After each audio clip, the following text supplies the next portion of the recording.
Bonjour à tous et merci de prendre le rendez-vous avec nous ce jeudi 18 juillet 2024. L'actualité sous-régionale avec les échos de Kampala, la capitale rwandaise, avec l'élection présidentielle en début de semaine.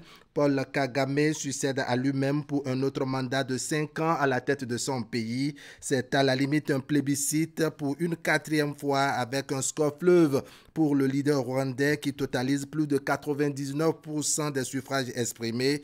Peu de surprises pour Rwandais et observateurs de la vie politique qui en ce moment retiennent leur souffle en attendant la proclamation officielle et définitive des résultats. On recueille les avis des débatteurs tout à l'heure dans nos élaborations de ce matin. Au second panel, on évoque la satisfaction ou non des consommateurs des produits GSM, la qualité de ces produits en question et le reste des prestations de services de ces réseaux de téléphonie mobile suscitent commentaires et appréciations diversement partagées par les abonnés et autres usagers. Entre collègues ce matin, on s'arrache 2 mots sur ce sujet car, dit-on, nous sommes tous concernés. À suivre également notre exercice d'éducation citoyenne aux règles de la République dans Instant droit et devoir avec William Cliquant. La réflexion matinale porte sur le droit du travail au Bénin et l'application des nouvelles dispositions de la loi en vigueur à cet effet. S'en suivront les buzz sur la toile avec Florence Bossa. Actu Matin, c'est ici et maintenant. Bienvenue. Bonjour à tous.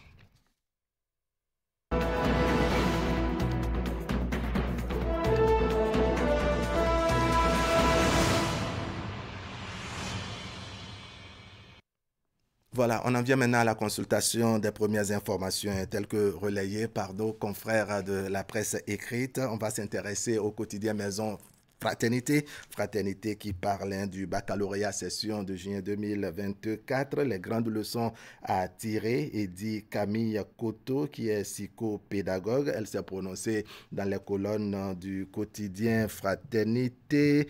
Les candidats sont de plus en plus jeunes avec une fragilité intellectuelle. Et le journal qui est également allé à la rencontre d'une candidate malheureuse. Achetez le journal et puis vous avez le reste des détails. Université nationale du Bénin, il y a 91 enseignants admis au grade supérieur au niveau du CAMES. Et puis génie créatif des stylistes béninois, les innovations du mois de la mode 2024 dévoilées. Et puis, projet d'alimentation en eau potable dans les villes du Bénin. Bientôt des forages dans la zone de Karimama, Kobli, Gogounou, Tukuntuna, Kopago, Alada et Niki. Information relayée donc ce matin par le quotidien Maison Fraternité. Nous sommes maintenant à la une du quotidien Matin Libre. Exit du Conseil économique et social syndicaliste, les quasiment pipé. Et puis commune de Segbana, conflit domaniaux et ethnique à Toumaroua et Pilenga. Donc, ce sont des conflits au niveau de la zone de Segbana. Information relayée ce matin par le journal Matin Libre. On poursuit avec le leader du jour qui s'intéresse au lancement officiel de la 4e édition du championnat national scolaire à Avrancourt pour le compte de l'année 2024. Le duo Dato et Lawin révèle la dynamique sportive du président Patrice Talon. Il y a eu également lancement officiel du mois de la mode édition 2024. Le journal Le Leader du jour parle du gouvernement qui est dans la dynamique de la promotion des créations béninoises.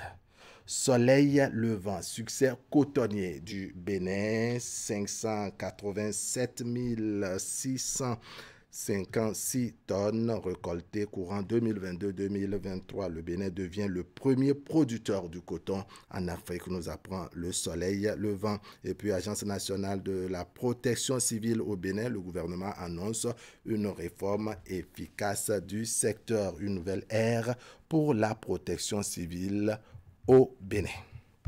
Quotidien L'Informateur, exploitation des ressources du sous-sol, le Bénin veut vendre, sinon le Bénin veut révéler son or. En les années à venir, le Bénin pourrait compter parmi les pays disposant de l'or. C'est l'espoir qu'il convient d'avoir suite au Conseil des ministres. C'était donc hier, mercredi 17 juillet 2024, le Conseil des ministres qui prend les dispositions afin de révéler l'or du pays après les certitudes données par plusieurs recherches.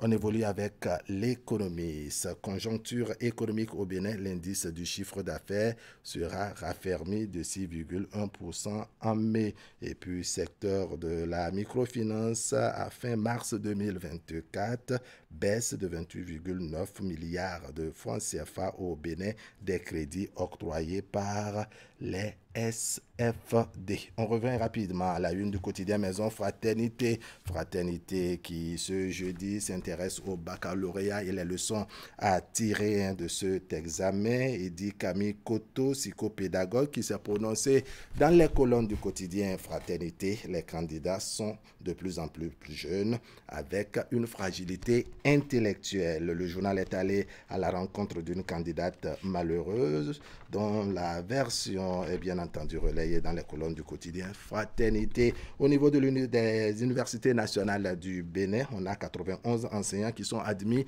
au grade supérieur du CAMES. Le journal donne à lire dans les colonnes, à la page 9, plus précisément, n'est-ce pas, les informations liées à ces différents enseignants. Achetez le quotidien Fraternité, vous avez le reste des détails. Ingrid, bonjour. Bonjour Arabe et bien bonjour à tous. Le bulletin de ce matin, c'est avec vous et d'entrée, on évoque ce bilan à mi-parcours du plan de travail annuel 2024 du ministère de la décentralisation et de la gouvernance locale. Assistés des 12 préfets des départements du Bénin, les cadres du ministère ont évalué les activités de leur sous-secteur. Que révèlent ces performances au 30 juin 2024? Questions posées et réponses à découvrir dans ce reportage. On parlera également du projet d'assistance humanitaire de la communauté économique des États de l'Afrique de l'Ouest aux sinistrés des inondations de 2022 au Bénin. Une enveloppe financière d'environ 400 millions de francs CFA a été octroyée aux 40 communes concernées par ce programme qui vient en appui aux efforts du gouvernement. Compte rendu à suivre dans une poignée de secondes. Allez, petite transition et on revient tout développer.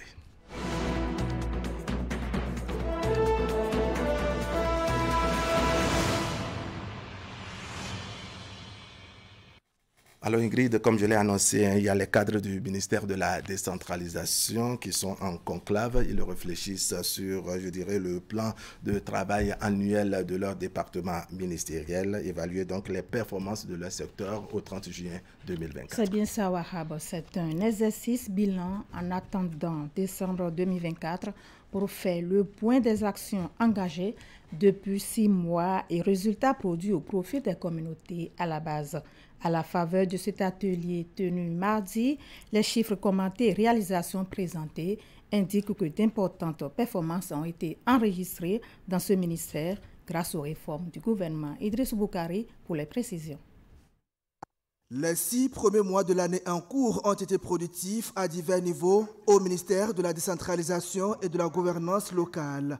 À l'heure du bilan à mi-parcours du plan de travail annuel 2024, les cadres du ministère et les préfets des 12 départements du Bénin échangent sur la performance de la gestion du secteur, notamment sur diverses interventions planifiées au cours de l'année 2024. Les indicateurs financiers présentés à l'occasion de cette session révèlent la performance dans la gestion de la gouvernance locale au 30 juin 2024. Globalement, il ressort des travaux préparatoires du présent atelier que le budget du ministère est exécuté au 30 juin 2024 à 83,47% base engagement contre 30,74% en 2023 et à 82,36% base ordonnancement contre 30,20% en 2023, soit une amélioration de 52%. En ce qui concerne le taux d'exécution physique, il est estimé à 35,69% sur la base des pondérations des activités au PTA contre 29,82%, soit une amélioration de 5,87 points. Plus spécifiquement, le programme d'investissement public du ministère est exécuté à 73,82% base engagement et base ordonnancement, contre 24,34% au 30 juin 2023. Quant au taux d'exécution du PIP, il est de 73,51% contre 37,62% en 2023, soit une amélioration de 36%. Une performance réalisée grâce aux réformes opérées par le gouvernement dans le secteur de la décentralisation. L'exercice répond aux obligations qu'imposent les principes fondamentaux de la gestion par objectif induits par la mise en œuvre de la réforme budgétaire pour un dialogue permanent et constructif. Le but visé est de faire des réajustements nécessaires pour l'atteinte des objectifs fixés dans le secteur à fin gestion 2024. Bientôt la fin des travaux du programme d'assainissement pluvial de Cotonou. Le coordonnateur du projet est descendu dans les quartiers Akpakpa, Dodome et Vedoko Setovi avec une forte délégation pour la réception provisoire du lot 1 d'un projet spécifique. Les travaux ont été financés par la Banque mondiale Estetofa et Daoumpevi. Ce plan d'assainissement, vraiment, c'est un joyau pour nous. Et nous devons la sauvegarder. Nous avons fait des pavés jusqu'au quartier Jacques et encore un grand caniveau, comme le collecteur d'eau. Et vraiment, je tiens à féliciter le gouvernement et surtout le président. C'est un soulagement pour la population de Cotonou. Ces travaux qui ont duré plus de 2 années ont pour objectif principal de réduire le risque d'inondation dans la ville. Il s'agit des travaux du lot 1 d'un projet particulier inclus dans le programme d'assainissement pluvial PAPC. Total, dans le cadre de ce marché exécuté par l'entreprise HNRB, il a été aménagé 8,5 km de voies pavées. Nous avons construit 1,6 km de collecteurs donc d'ouvrages de drainage primaire et réalisé un bassin de rétention d'une capacité de stockage de 105 000 m3 d'eau. Collecteur d'assainissement pluvial, pavage de rues, aménagement d'espaces verts, reboisement et éclairage. Voilà entre autres travaux dont a bénéficié le quartier Enagno à Akpakpa Dodome, un des quartiers parcourus par la délégation de la Société des infrastructures routières et de l'aménagement du territoire SIRAT et ses partenaires. À Vedoko en particulier, nous avons fait des aménagements similaires, mais ce qu'il y a de particulier ici, c'est qu'il y a un bassin de rétention qui a été réalisé. C'est un ouvrage tampon dans lequel les collecteurs jettent leurs eaux. Il y a un stockage temporaire et progressivement les eaux stockées dans ce bassin de rétention sont lâchées vers le lac Nokwe. Estimé à plus de 17 milliards de francs CFA, ces travaux sont financés par la Banque mondiale. Des mesures sont également prises par l'État en vue de l'entretien de ces ouvrages. La communauté économique des États de l'Afrique de l'Ouest a octroyé un financement d'environ 400 millions de francs CFA aux sinistrés des inondations de 2022 au Bénin, une assistance humanitaire qui va impacter des populations de 40 communes du Bénin. La cérémonie officielle de lancement du projet a eu lieu lundi. Reportage. Une enveloppe financière d'une valeur de 392 357 051 francs CFA au profit des familles victimes d'inondations au Bénin courant l'année 2022. Le geste est un don de la communauté économique des États de l'Afrique de l'Ouest, CEDEAO.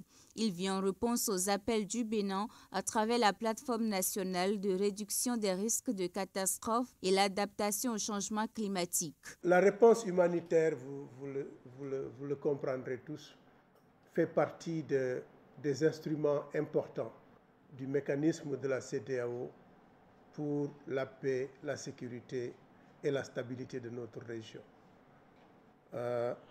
Dans ce contexte, les questions liées en particulier à la protection civile occupent une part importante de notre réflexion.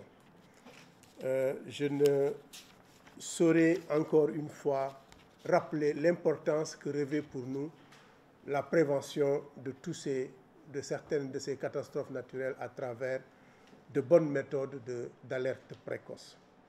C'est un accord de partenariat tripartite entre la CEDEAO, la Croix-Rouge et le gouvernement du Bénin. Ce geste consolide davantage les liens de coopération entre le Bénin et l'institution sous-régionale.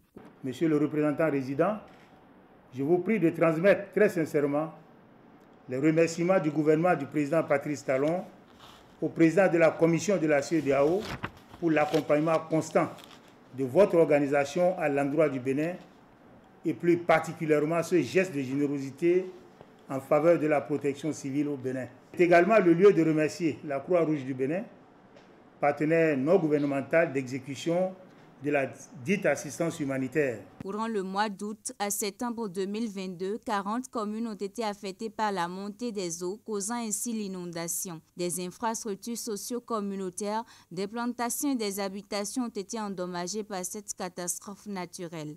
Aujourd'hui, l'appui de la CEDEAO permettra de réduire les dommages.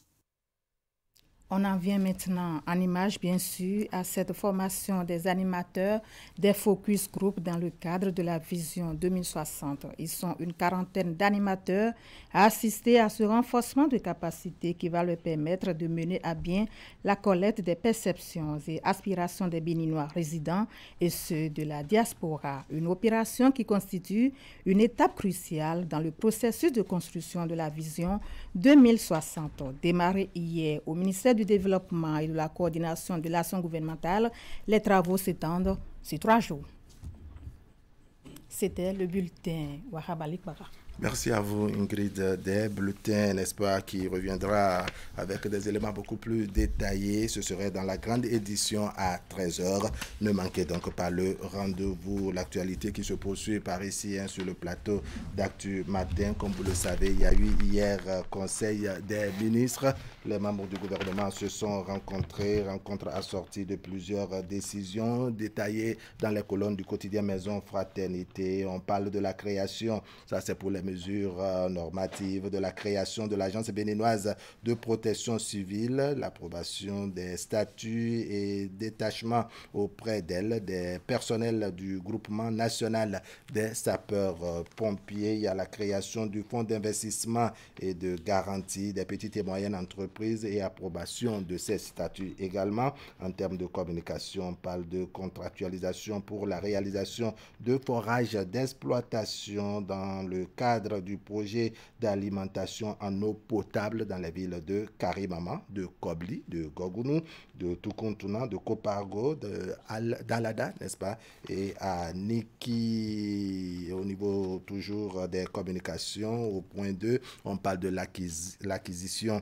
d'équipements agricoles dans le cadre de la mise en œuvre du plan tir triennal 2022-2024 de la Société nationale de mécanisation agricole. On parle également de renforcement de la production et de la retransmission des événements sportifs et culturels. Au point 4, la contractualisation pour la réalisation des travaux de resurfaçage de la route Biro-Perere, et au point 5 de l'élaboration d'un modèle de contrat type d'exploitation d'or. Achetez Fraternité, vous avez le reste des détails. On parle sport maintenant avec Candide Huento juste après cette petite transition.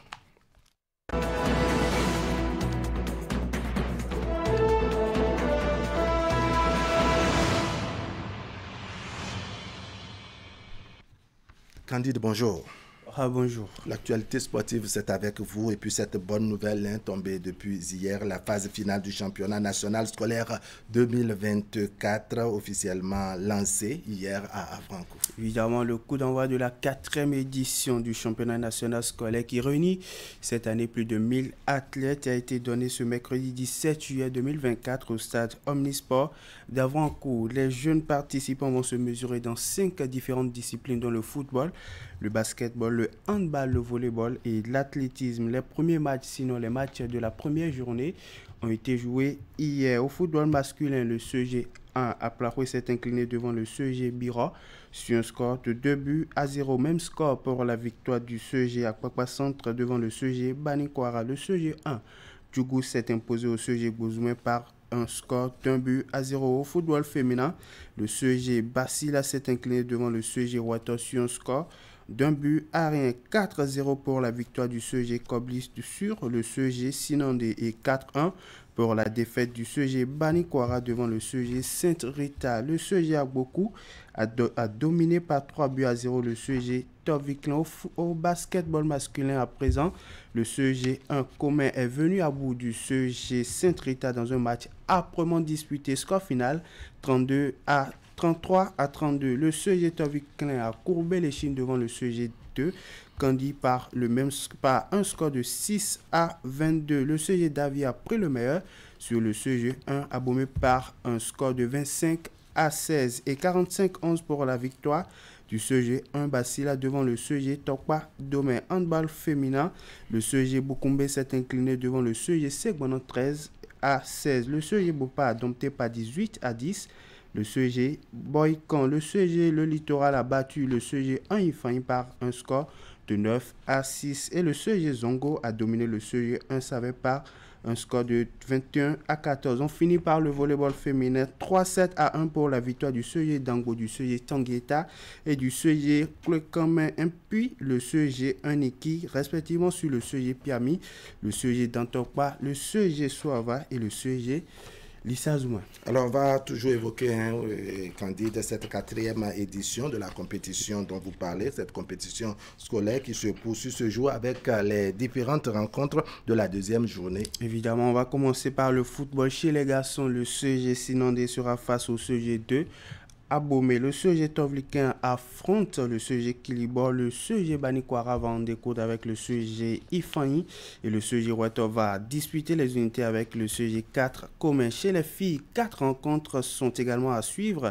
Le CG Biro, CG Materi, une rencontre, CG Gbozoumé, CG 4 Zakota, le CG Banikwara va en découdre avec le CG Otol et puis le CG 1 Pobé va disputer les unités avec le CG 2 Ouida. Au basketball masculin, le CG 1 Bembereke affronte le CG 1 commun. Le CG Toviklen sera face au CG 1 Pobé. Le CG Natitengou va en découdre avec le CG 1 Abomé, puis un duel entre le CG Toui et le CG 1 Basila. Handball féminin, on aura droit à des affiches comme CG Tokwa Domé, CG Segbanan, CG 1 Dangbo, CG Bopa, CG 1 Klekamen, CG Le Littoral, puis le CG Basila sera face au CG 1 Save. On finit par le volleyball masculin arabe. Le CG 1 Dangbo va en découdre avec le CG Gouka. Des 7 à disputer également entre le CG Dantokpa et le CG 4 communs, le CG Klekame et le CG Aledio ou encore CG Lissazouma et le CG 1 Inkwile. Prenez donc les différents rendez-vous. Allez, on s'intéresse maintenant à une autre discipline, la balle au panier au plan national. La liste des joueuses et joueurs retenus a été dévoilée ce mardi. Oui, et ils sont au total 8 athlètes retenus par la Fédération béninoise de basketball, dont 4 joueurs et 4 joueuses pour défendre les couleurs nationales au cours de cette compétition. Sinon, cette échéance continentale des moins de 21 ans qui va se tenir du 5 au 11 août 2024 à Kampala en Ouganda.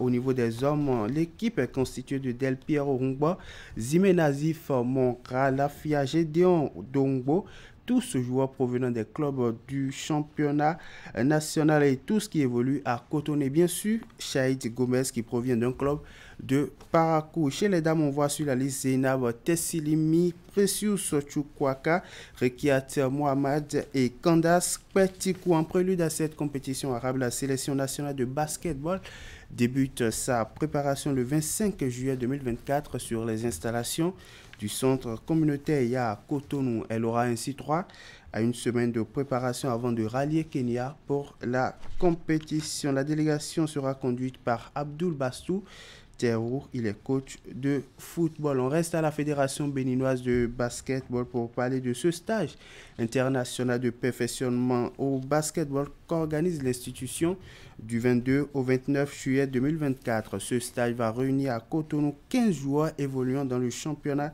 national et 9 joueurs béninois qui évoluent hors du continent. L'objectif de ce stage est bien sûr de renforcer les compétences techniques et tactiques de ces joueurs, améliorer leurs conditions physiques et leur préparation mentale, puis favoriser l'esprit d'équipe et le développement du leadership. Ce stage international de perfectionnement en basketball sera animé par un staff en provenance de la France composé d'un coach international, un préparateur physique et un masseur professionnel. À l'occasion, il y aura également des cours théoriques et pratiques à l'endroit des arbitres fédéraux, des kinésithérapeutes, des masseurs et bien entendu des entraîneurs d'un certain niveau. Allez, toujours les échos de la Fédération béninoise de basket, la fédération qui a publié mardi dernier la liste des candidats retenus pour le recrutement. Et ce recrutement, bien entendu, c'est le recrutement des cadres techniques compétents pour pouvoir au poste de la DTN et au niveau des sélections nationales. Et oui, et là on parle de cette réforme initiée par le ministère des Sports au niveau des différentes fédérations sportives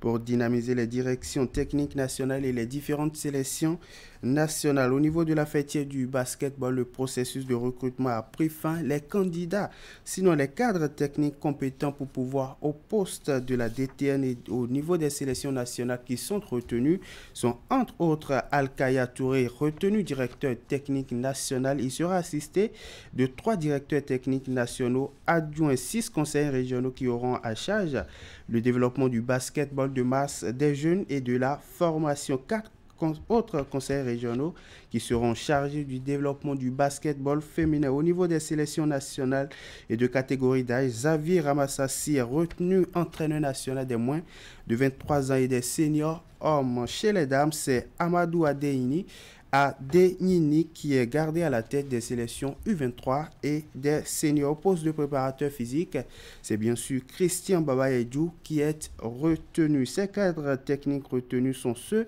éligibles aux critères d'excellence et de compétences nécessaires aux yeux du comité de sélection. Toujours dans le cadre de cette réforme initiée par le ministère des Sports arabes au sein de la Fédération béninoise de volleyball, on connaît depuis ce mardi les candidats qui sont retenus. La fêtière du volleyball béninois a également publié sa liste à l'issue du processus de recrutement au sein de la direction technique nationale.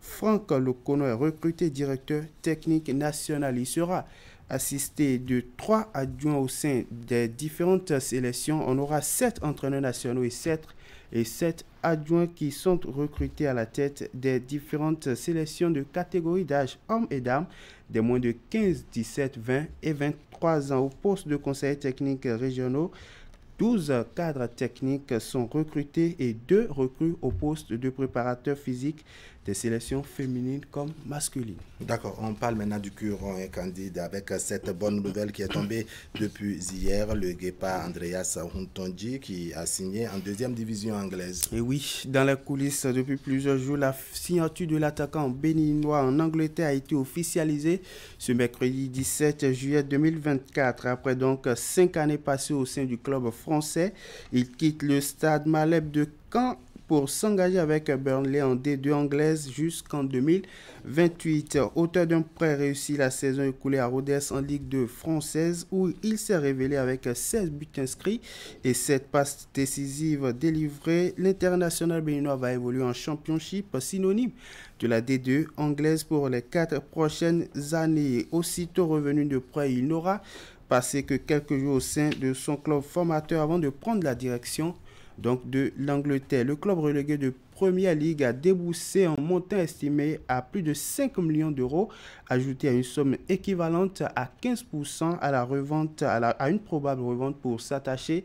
Les services d'Andreas Rontondi, lui, qui aura disputé un total de 33 matchs pour 2 buts inscrits à Caen. Après l'annonce officielle de sa signature, le joueur béninois de 22 ans s'est exprimé sur son choix de signer à Burnley après les nombreuses offres qu'il a eues, bien entendu. Il dit ceci, je cite, « J'ai choisi de venir à Burnley en raison d'un grand intérêt manifesté. C'est un club qui donne des opportunités aux jeunes joueurs. C'est donc l'une des principales raisons pour lesquelles j'ai choisi d'être ici et j'aime le football anglais. » Wahab Andreas Rontondi va donc évoluer à partir de la saison prochaine en deuxième division anglaise, et ceci jusqu'en 2028. Allez, on prend maintenant la direction de l'Europe. Les préliminaires de la Ligue des Champions session 2024-2025 se poursuivent. Les deux Béninois qui se sont engagés avec leurs clubs respectifs passent au second tour. Et il s'agit de David Kiki et Olivier Verdon. Ce mercredi, Ludo Goretz et son guépard Olivier Verdon se sont inclinés devant le champion de la Géorgie, Dynamo Batumi, par un score d'1-0. Ceci dans le cadre du match retour du premier tour préliminaire de l'UEFA Champions League saison 2024-2025. Une défaite qui n'a pas empêché le champion bulgare de passer au second tour. Malgré sa défaite de ce mercredi, Ludo Goretz file au tour suivant grâce à sa victoire 3-1 au match aller. Remplaçant au coup d'envoi, le défenseur béninois a fait son entrée en toute fin de la rencontre, précisément lors des arrêts de jeu. Au prochain tour, l'international béninois et son club seront face à Dynamo Minsk de la Russie. 24 heures avant la qualification des champions de la Bulgarie, on a assisté à celle des champions de la Roumanie. Après leur écrasante victoire 7-1 au match aller, Bucarest s'est à nouveau imposé à Virtus FC de Saint-Marin, cette fois-ci par un score de 4-0. Des résultats qui propulsent David Kiki et ses coéquipiers au prochain tour de la compétition. Pour cette explication, le latéral gauche béninois a eu 3 à 46 minutes de jeu. Au second tour, Bucarest et son guépard David Kiki seront face aux champions de l'Israël, Maccabi Tel Aviv. Wahab, ça sera tout pour l'espoir de ce matin. Merci à vous, Candide Rungeto, pour cette livraison des informations sportives. On va parler d'autre chose cette fois-ci, une réflexion quelque peu intellectuelle et universitaire. Ça se tient au Palais des Congrès de Cotonou du 15 au 19 juillet, n'est-ce pas, au Palais des Congrès de Cotonou. Comme je l'ai dit, il s'agit bien entendu du colloque international sur les méthodes de la théorie des groupes en physique. Nous avons le professeur Del Olmo Mariano. Il est professeur à l'université de Valladolid en Espagne et le président du comité permanent du colloque international. Ce colloque qui se tient donc au Palais des Congrès. Petite transition et on revient avec le professeur.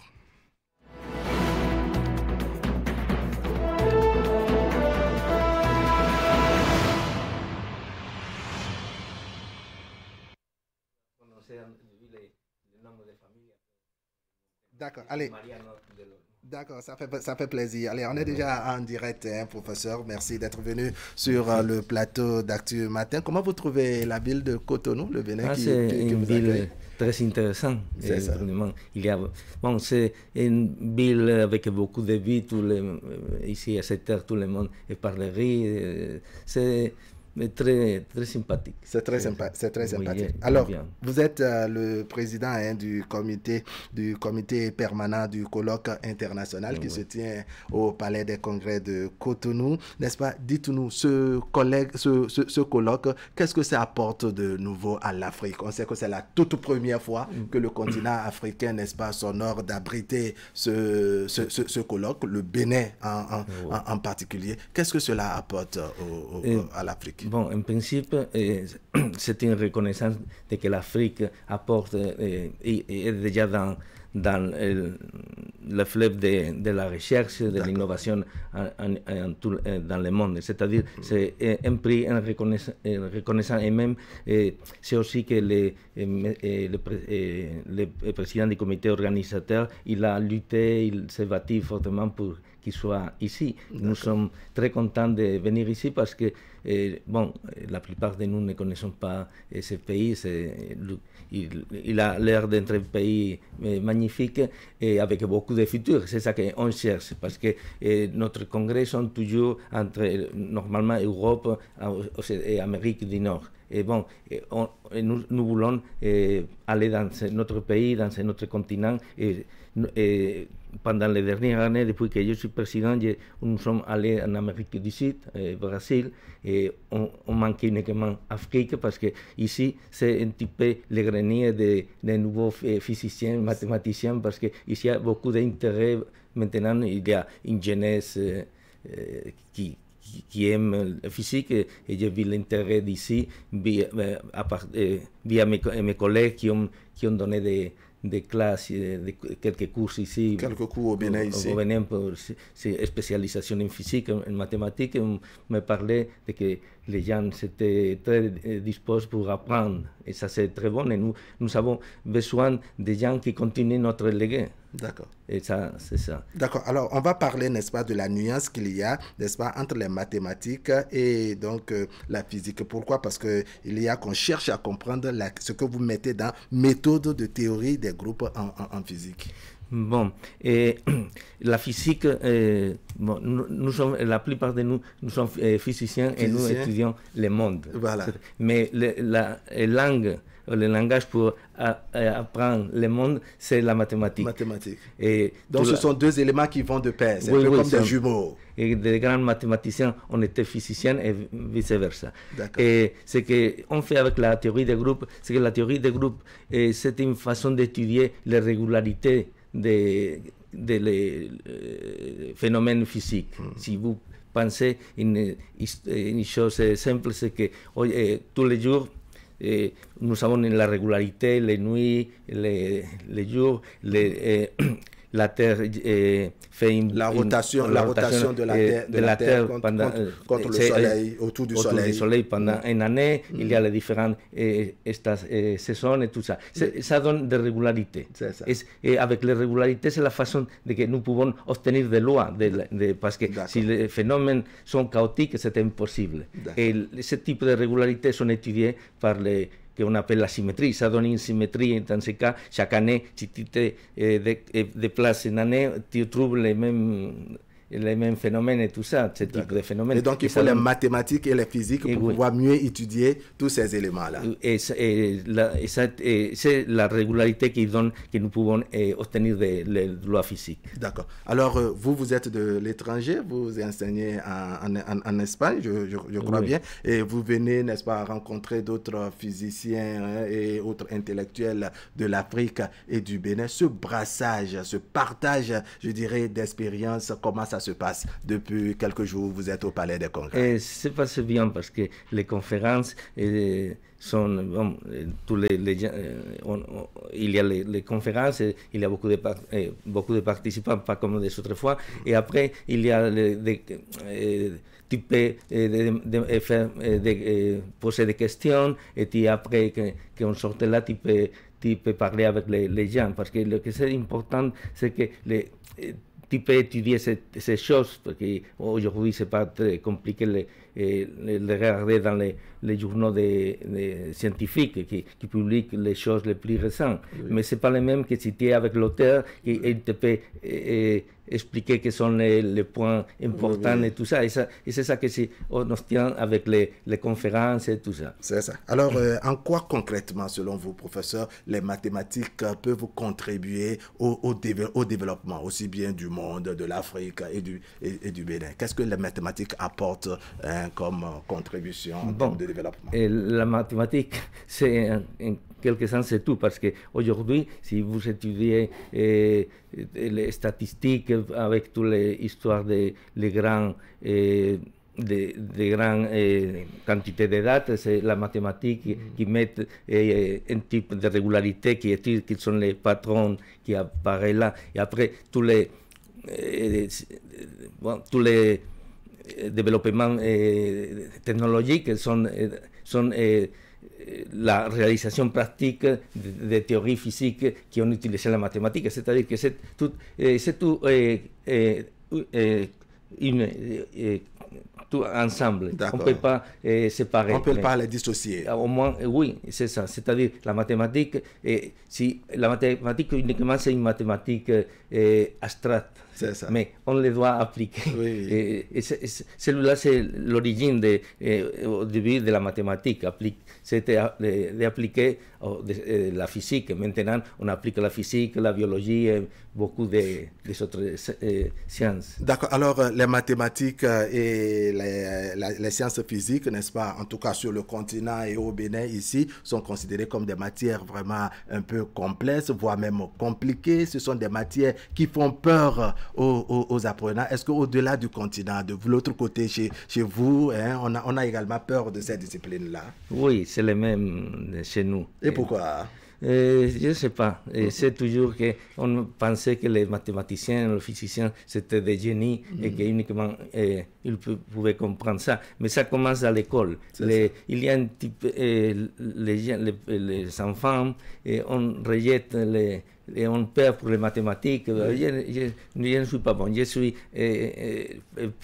idiot parce que je ne comprends pas. Et ça, que chacun a ses qualités, chacun a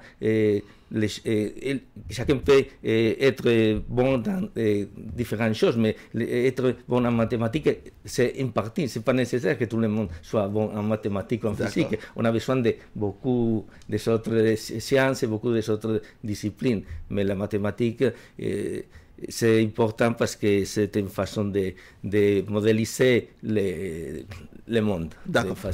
Mais ceux qui sont souvent accusés, c'est vous, les professeurs, qui sont souvent accusés. On estime que souvent vous effrayez les apprenants sur, je dirais, le caractère difficile des mathématiques et des sciences physiques. Ça fait qu'en classe, automatiquement, les étudiants, les élèves et autres, ils ont peur. Est-ce que vous ne pensez pas que l'heure est venue, lors de vos différents colloques et conférences internationales comme ça, que vous puissiez vraiment poser le problème entre vous à l'effet de changer, de briser ce mythe et faire comprendre au monde entier que les mathématiques ne relèvent pas seulement du monde des génies? Oui, c'est peut-être une bonne idée, mais évidemment, ce type de questions se pose dans tous les mondes, dans tous les...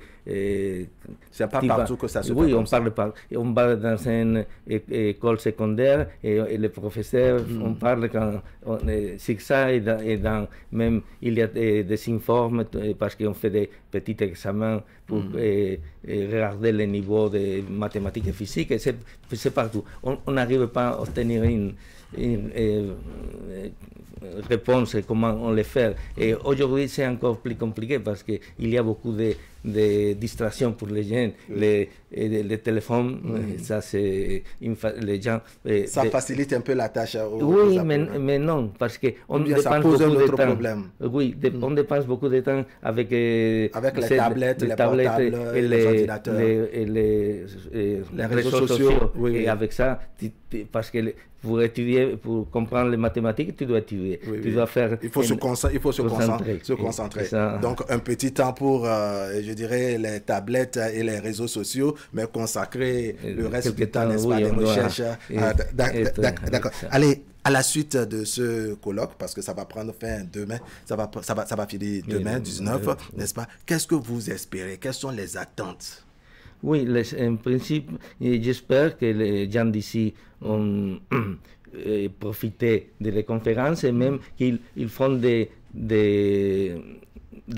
connaissances avec des autres personnes, on peut établir des liens parce que c'est ça que c'était important. Discuter après les conférences, on discute après parce que c'est un lieu de rencontre de personnes qui te présentent une chose et il y a une autre personne qui travaillent dans les mêmes choses pareilles et on peut avoir une collaboration entre tous les deux ou tu peux avoir une nouvelle idée pour développer. Pour développer, compléter. Oui, et c'est ça, c'est l'interchange des idées et même tu peux faire des leçons et tu peux... Bon, j'ai collaboré avec des personnes que j'ai trouvé dans des congrès. C'est ça qu'on attend pour les gens d'ici, qui fait des liaisons avec les gens qui nous sont venus ici. D'accord. Alors, professeur, votre mot de conclusion? Qu'est-ce que vous avez à dire à l'endroit de la communauté universitaire du Bénin, n'est-ce pas, et à vos collègues qui participent, je dirais, à ce colloque international?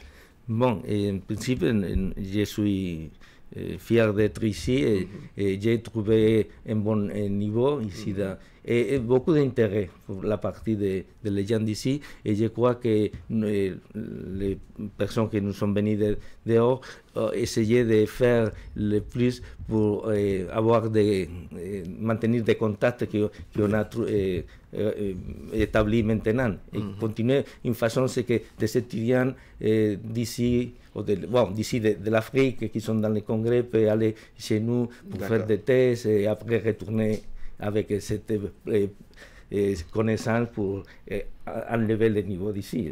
Et même peut-être quelques-uns de nous venir ici pour donner des cours dans les prochaines années. D'accord. On va vous expliquer. Alors, professeur, comment vous prononcez votre nom concrètement dans votre langue? Mariano del Olmo. D'accord. C'est en espagnol? Oui. En espagnol. D'accord. Vous êtes espagnol? Je suis espagnol, oui. D'accord. Vraiment, merci beaucoup. On vous souhaite un bon séjour au Bénin et un bon retour chez vous. Merci beaucoup. Allez, merci beaucoup pour ce passage sur le plateau d'Actu Matin. Allez, on va faire un tour sur les réseaux sociaux, consulter les grandes informations sur ces réseaux-là, telles que nous rapporte Florence Bossa.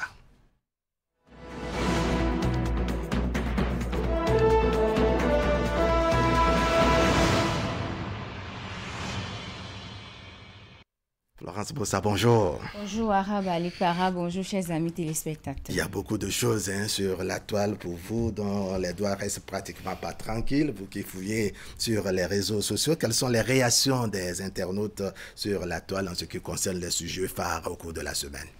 Arabe, cette semaine, la toile a... On a eu droit à toutes sortes de réactions sur la toile cette semaine, surtout après cette sortie maladroite du patron de la junte au pouvoir au Burkina Faso, ainsi qu'à la suite du tentative d'assassinat de l'ancien président des États-Unis. Certains internautes estiment tout simplement que le jeune militaire est très fougueux. Quant à Donald Trump, beaucoup évoquent la thèse de mise en scène. D'autres sujets ont également intéressé les internautes et voici donc leur réaction dans cet élément. Les Béninois sont remontés contre le président de la transition burkinabé. Suite à ces déclarations qui ont fait le tour de la toile dans lesquelles il accuse ouvertement la Côte d'Ivoire et le Bénin de vouloir déstabiliser son pays. Il a essuyé plusieurs critiques des internautes sur les différentes plateformes digitales telles que WhatsApp, Facebook, Twitter ou ailleurs. Ses propos ont été condamnés avec à la clé un appel à la retenue. Le gouvernement béninois s'est aussi prononcé à travers son porte-parole Wilfried Léandre Mbedji. C'est un ensemble de putschistes qui ne veulent pas quitter le pouvoir, qui ont trouvé une solution, créer les zizanies, faisant croire au peuple que nous sommes la menace d'un pays dans le but de se maintenir au pouvoir. Hier, c'était la France. Après, les États-Unis. Après, on comprend au Mali que c'est la Mauritanie et l'Algérie.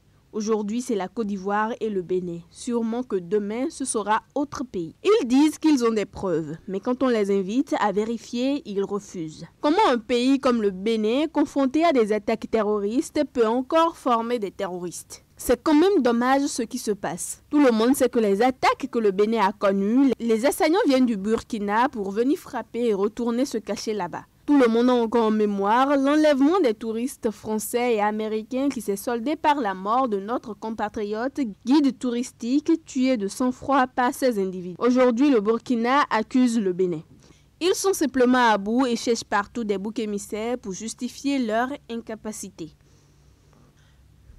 L'autre sujet sur lequel les internautes se sont massivement prononcés, c'est l'accident de circulation à Dassa qui a fait 4 morts et 41 blessés ce samedi 13 juillet 2024. Selon les sources, il s'agit d'une collision entre un bus de transport en commun d'une compagnie de voyage et un minibus. Les deux véhicules étaient tous en provenance du nord du Bénin.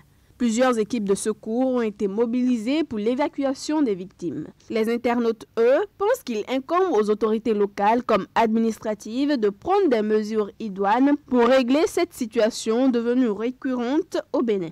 De la compassion au questionnement, les internautes sont allés chacun à ses interprétations. Dieu console les familles éplorées. Que Dieu ait pitié des blessés, paix aux âmes des illustres disparus. Une collision entre deux engins provenant du même sens, comment est-ce possible? S'interroge un Facebooker. Les autorités doivent impérativement trouver une solution pour finir avec ces cas d'accident.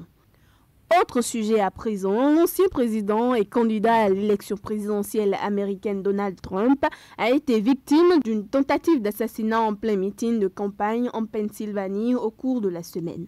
Bilan, 1 mort et 2 blessés parmi ses soutiens. Une balle aurait percé l'oreille de Trump, une autre se serait logée dans son gilet pare-balles. Il s'en est sorti et ne risque rien aux dernières nouvelles. Le tireur, lui, était un jeune de 20 ans inscrit comme électeur républicain droite américaine. Sur les réseaux sociaux, notamment sur la page Facebook de la télévision France 24, maintes sont les internautes qui ont réagi sur l'actualité. Pourvu que Trump gagne les prochaines élections. C'est un homme qui connaît l'importance de la négociation et qui préfère de loin la paix à la guerre, estime un internaute. Un autre Leslie, je cite, c'est clairement une mise en scène organisée par Trump pour gagner en popularité et remporter l'élection. Fin de citation. Voilà un pays où les âmes sont en vente libre. Voici des pays aussi violents et contre la démocratie, mais qui nous font penser qu'ils sont des exemples en la matière. Les États africains doivent se réveiller et ne recevoir aucune injonction d'aucun pays occidental. Pour finir, Kylian Mbappé a été présenté ce mardi 16 juillet 2024 au public du Real Madrid. 80 000 spectateurs se sont rassemblés au Santiago Bernabéu pour célébrer l'arrivée de l'international français. Kylian Mbappé a été accueilli par le président du Real Madrid, Florentino Pérez. L'ancien attaquant du PSG a annoncé aux supporters madrilènes qu'il était prêt à donner sa vie pour ce club, avant de longuement décrire son rêve d'enfance en conférence de presse dans la foulée. La plupart des internautes n'ont pas caché leur joie à travers les commentaires sur les réseaux sociaux. Celle de voir Kylian Mbappé jouer au Real Madrid et comme on pouvait s'y attendre, les fans de la star du football ont commenté en masse cette actualité. C'est maintenant que tu vas soulever le trophée de la Ligue des Champions. Sois fort et déterminé. Nous te souhaitons la bienvenue à la Madrid. On verra maintenant combien de fois il nous émerveillera. Un joueur pétri de talent dans un grand club. Mbappé est le joueur le plus intelligent actuellement. Il parle couramment anglais et espagnol, en plus du français et sa langue maternelle, et il négocie très bien ses contrats. Voilà la réaction des internautes sur ces sujets brûlants de l'actualité cette semaine. Oui, Florence Bossa, sujet brûlant de l'actualité cette semaine, et notamment les déclarations tapageuses de Ibrahim Traoré du Burkina Faso et cette tentative d'assassinat sur l'ancien président américain et candidat, n'est-ce pas, aux prochaines élections, Donald Trump. Un autre volet, on sait qu'il n'y a pas que les réactions des internautes sur la toile, Florence Bossa. C'est bien cela. Il y a également eu des vidéos, images qui abordent les sujets comiques racontés sur un ton humoristique. Regardez. L'indépendance du Bénin. Alors, quelle est la devise du Bénin? La devise, oui. Le Bénin est divisé en combien de départements? C'est l'hymne national, je ne sais pas s'il y a autre nom. Comment ça s'appelle? Vous venez de dire son nom, non, hymne national du Bénin. Quel nom ça peut encore avoir? De nouveau, vous me posez la question sur.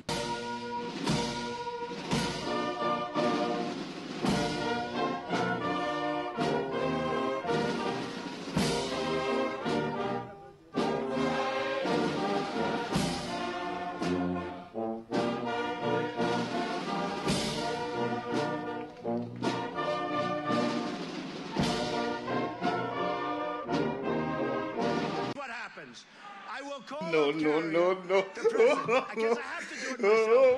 Coronavirus. Pour vous draguer, moi j'ai perdu mon téléphone, je vais appeler mon frère s'il vous plaît.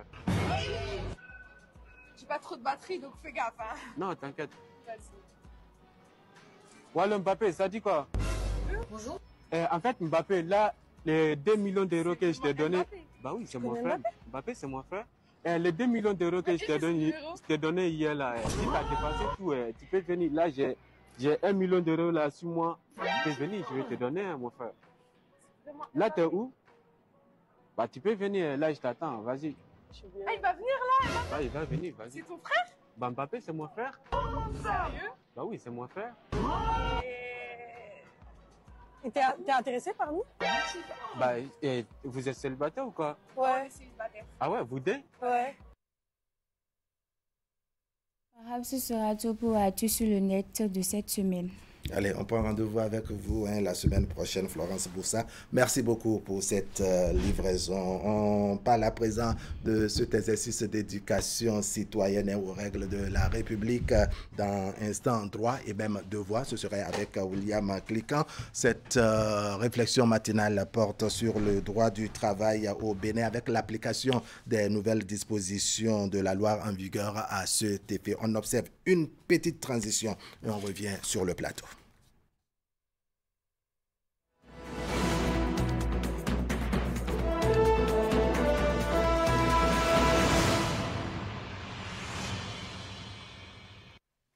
William Cliquant, bonjour. Bonjour Wahab, bonjour à tous. Alors, il y a qu'on évoque le droit du travail au Bénin et chercher à comprendre l'application des dispositions introduites ces dernières années, n'est-ce pas, dans le document et dans l'actualité. Ces derniers jours au Bénin, un peu de licenciement, comme on dit, licenciement abusif au niveau de l'ANAT, en tout cas des cadres qui ont fait quelques années, ou sinon proches de leur retraite, se voient remerciés d'une manière pas trop catholique. Ceux qui ont commencé à peine peut-être 2 ans se voient eux aussi remerciés d'une manière pas trop orthodoxe, n'est-ce pas? On parle dans ce cas de figure d'abus, de licenciement abusif. Et comme à notre habitude sur la page Instant Droit, on va s'inspirer pour s'éduquer, comme je l'ai dit, aux règles de la République, droit du travail au Bénin ce jeudi. Et vous avez un invité, William Cliquant. Eh bien, il s'agit de Simon Aïzanon. Il est juriste spécialiste de droit privé et sciences criminelles. Bonjour, monsieur Aïzanon. Bonjour, monsieur William Cliquant. Bienvenue sur le plateau d'Actu Matin. Wahab a rappelé un fait d'actualité. Là-dedans, principale récrimination des personnes concernées, la résiliation de leur CDI, non pas dans les règles qui régissent cet état de choses. Déjà, CDI, contrat à durée indéterminée, ça existe toujours au Bénin? Oui, le CDI existe toujours au Bénin. C'est à travers la loi 2017-05 fixant les conditions d'embauche et de procédure que le législateur a institué aussi le CDI comme la loi 98-004 du Code du travail. Ça existe toujours. À travers son article 11 qui stipule que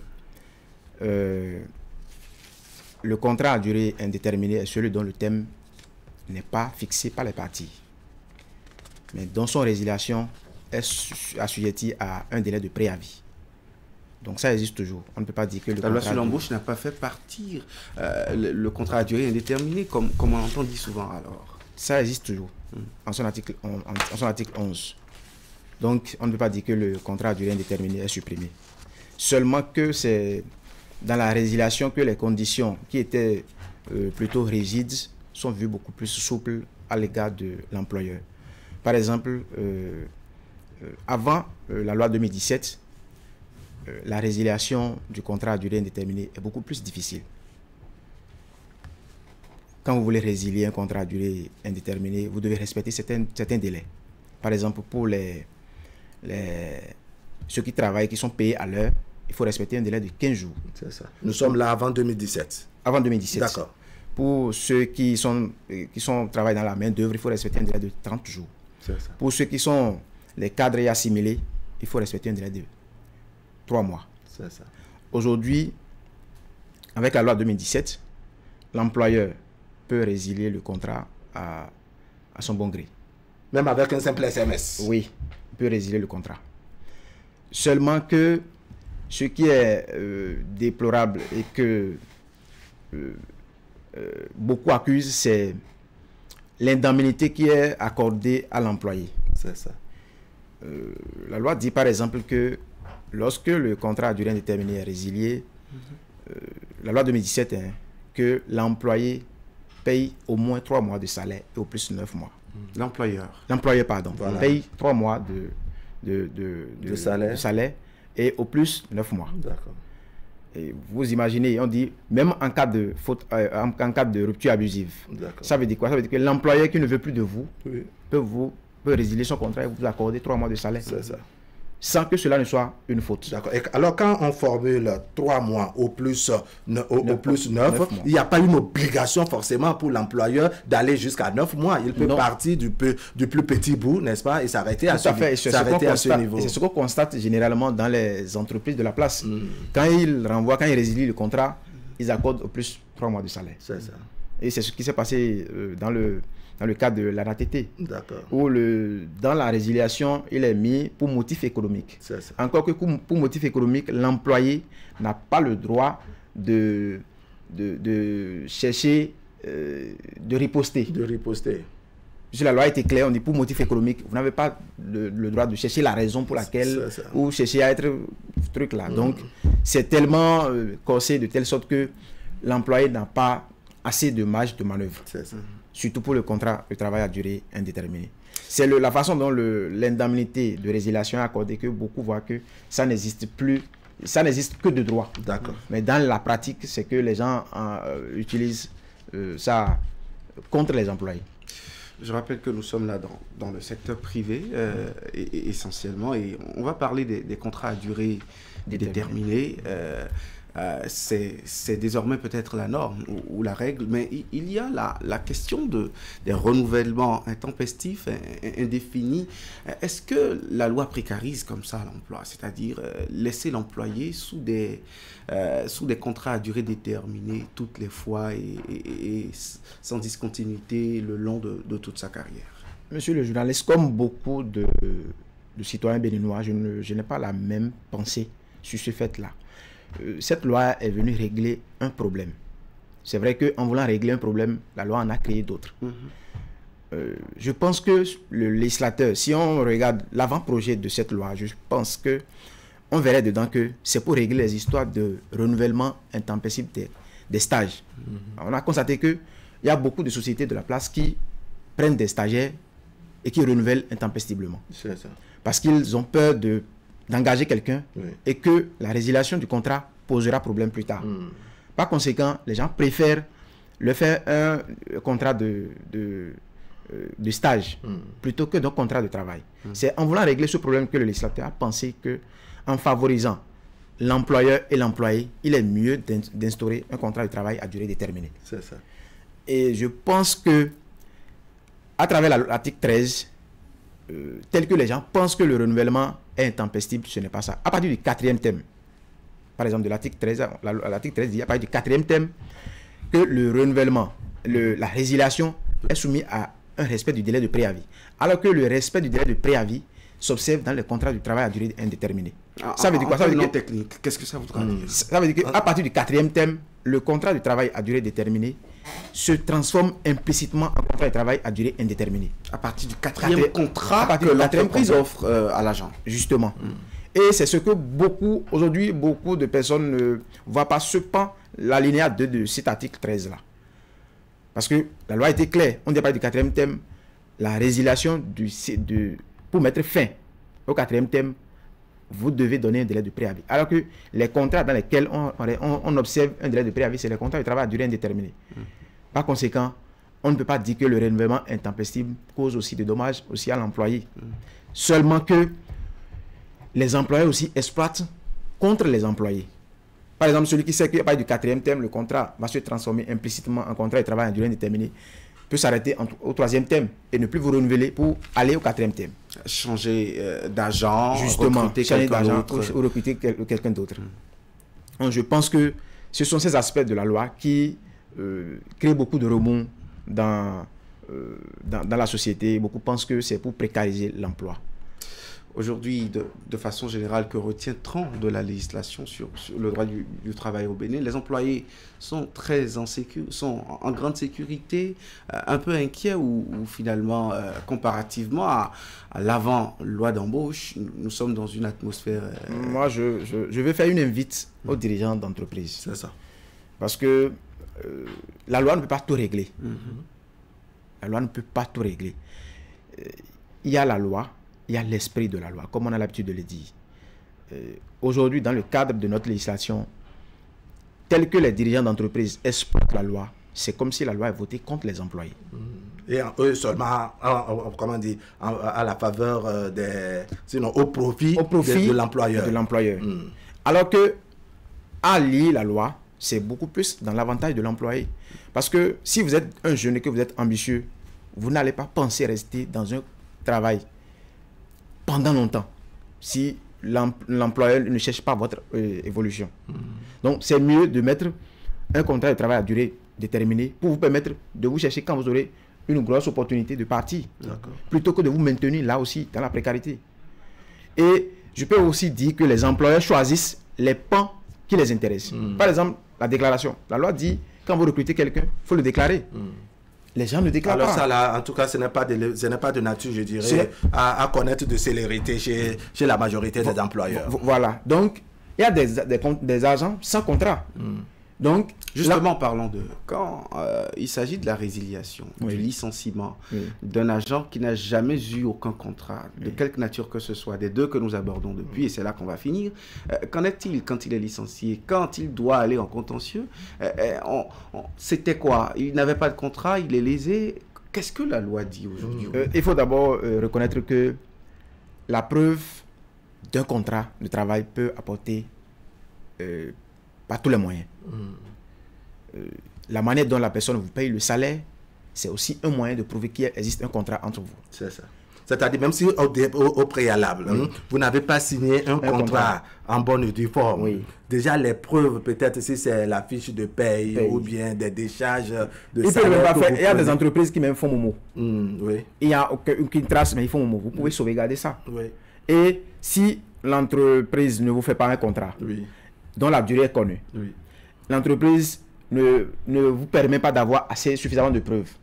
En cas de résiliation, même si vous avez un petit bout de preuve et que vous saisissez l'inspecteur du travail, l'entreprise paye lourdement. Parce que ça fait partie des cas de fautes professionnelles qu'on impute aux entreprises. C'est ça. Lorsque vous recrutez quelqu'un, que vous ne lui faites pas un contrat en bonne et due forme, et que vous ne lui payez pas le salaire qu'il faut. Parce qu'aujourd'hui, beaucoup payent en moins du SMIC. C'est ça. Et c'est surtout là que j'invite aussi les inspecteurs du travail à faire des contrepériodiques dans les entreprises pour pouvoir corriger ces irrégularités qu'il y a eu souvent dans les entreprises. Donc, si quelqu'un travaille dans une entreprise, dans une structure et qui n'a pas de contrat et qu'on résilie son contrat, qu'il saisit l'inspecteur du travail et en saisissant l'inspecteur du travail, qu'il dénonce tout ça dedans pour dire depuis qu'il travaille, il n'a pas été déclaré, il n'a pas de contrat de travail et qu'il travaille seulement. Que voilà la façon dont on le paye. Parce que ça fait partie des comment on appelle, des fraudes au fisc. Parce que lorsque vous déclarez un employé, il y a des charges aussi qui vous sont imputées. Donc les gens sont imputés à l'employeur. D'accord. Donc les gens, pour contourner tout cela, on ne déclare pas l'employé. Donc c'est aussi un manque à gagner à l'État. Donc je pense que c'est les acteurs qui travaillent dans ce secteur-là, surtout les inspecteurs, qui doivent s'organiser de telle sorte que les entreprises qui sont encore dans cette illégalité puissent se corriger. Et aussi, ça serait aussi bien pour les employés que pour l'État aussi. D'accord. Alors, William Cliquant, si vous permettez, j'ai une petite question très rapidement. Au cas où il y a un employé et un employeur, où entre les deux, il n'y a pas un contrat en bonne et due forme, il n'y a pas eu encore résiliation ou, je dirais, de licenciement, mais l'employé estime qu'après 1 an, 2 ans, 3 ans, parfois même 10 pour certains, en tout cas, il n'a aucune formalité ou formalité formelle, n'est-ce pas, le protégeant. S'il saisit, par exemple, les autorités compétentes, l'inspecteur de travail, par exemple, c'est vrai que déjà en amont, ça va me mettre en mal avec son employeur. Est-ce que la loi a prévu quelque chose à ce niveau? Jusque-là, on n'a pas encore l'employeur n'a pas encore parlé de licenciement de l'employé. C'est l'employé qui constate que jusque-là, il n'est pas dans de bonnes conditions, n'a pas encore rempli ses formalités et que comme ça prend du temps, il décide par exemple de faire constater cela à l'inspecteur du travail. La loi a prévu quelque chose dans ce sens? La loi n'a rien prévu malheureusement. C'est ça. Et je peux aussi vous dire que la plupart des employés aujourd'hui ont peur d'aller dénoncer ces faits. Oui. Au risque de se voir renvoyer. Et parfois au risque de voir, en fait, de ne pas voir l'inspection de travail faire ce qu'il faut pour la protéger. Et quand, ce qui est encore malheureux, c'est que quand vous saisissez l'inspecteur du travail, ne pensez pas que le jour où vous saisissez ou le lendemain, votre situation sera réglée. On va vous dire, revenez dans une semaine, revenez dans un mois, revenez. Et si vous n'avez pas les moyens, vous ne pouvez pas vous êtes épuisé. Voilà. Et c'est ça qui fait qu'aujourd'hui, beaucoup sont renvoyés et abusivement, mais il ne peut même, dans les sociétés privées, mais il ne peut même pas saisir l'inspecteur, il ne peut même pas conduire la procédure pour aller à son terme, pour pouvoir bénéficier de leurs droits. Parce qu'ils n'en ont pas les moyens. Parce qu'ils n'en ont pas les moyens. Simon Aizano est juriste spécialiste de droit privé et sciences criminelles. C'était notre invité sur Instant Droit. Merci, cher invité, d'être venu. Wahab, oui. C'est tout pour le chapitre juridique de ce jeudi. De notre éducation citoyenne aux règles de la République. Merci à vous, William Klikan. Vous restez avec nous le temps qu'on dise merci, n'est-ce pas, à votre invité. Allez, on va installer maintenant notre plateau de discussion de ce jeudi. Vous nous avez fait confiance, nous aussi. Vous nous avez adoptés, nous aussi. Merci d'avoir choisi Air Froid. Ainsi, nous avons amélioré pour vous la qualité de nos climatiseurs. Nous avons développé une marque 100% écologique conçue spécialement pour notre climat tropical avec une basse consommation d'énergie électrique. Vous êtes en zone de baisse de tension? Adoptez le climatiseur Air Froid Inverteur, spécialement conçu et amélioré pour supporter de fortes baisses de tension. Visitez notre showroom à Cotonou, à 100 mètres de l'église Saint-Jean. Air Froid, des climatiseurs à basse consommation d'énergie électrique. Contact 61 17 63 77. Site web airfroidbenin.com.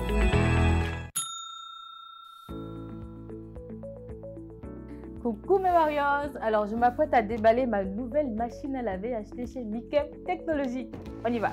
Il s'agit du lave-linge Samsung, l'original 10 kg. Bon, à l'achat, le vendeur m'a dit que je n'aurais pas besoin d'un plombier pour l'installer. Et voilà. Alors, suivez la démo. Je raccorde le tuyau d'alimentation d'eau au robinet. Bon, là, j'ai deux options, le lavage à chaud ou le lavage à froid. Alors, à froid, cold. Il faut bien visser le second bout au robinet. Voilà.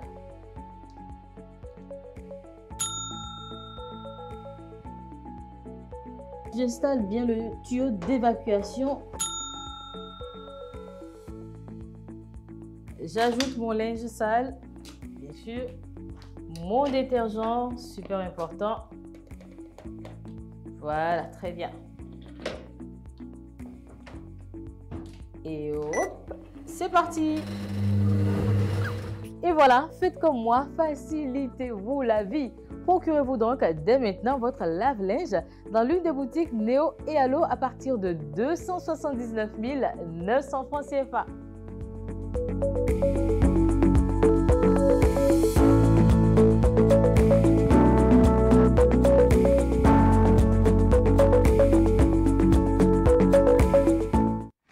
Et si on arrêtait de regarder la télé comme avant?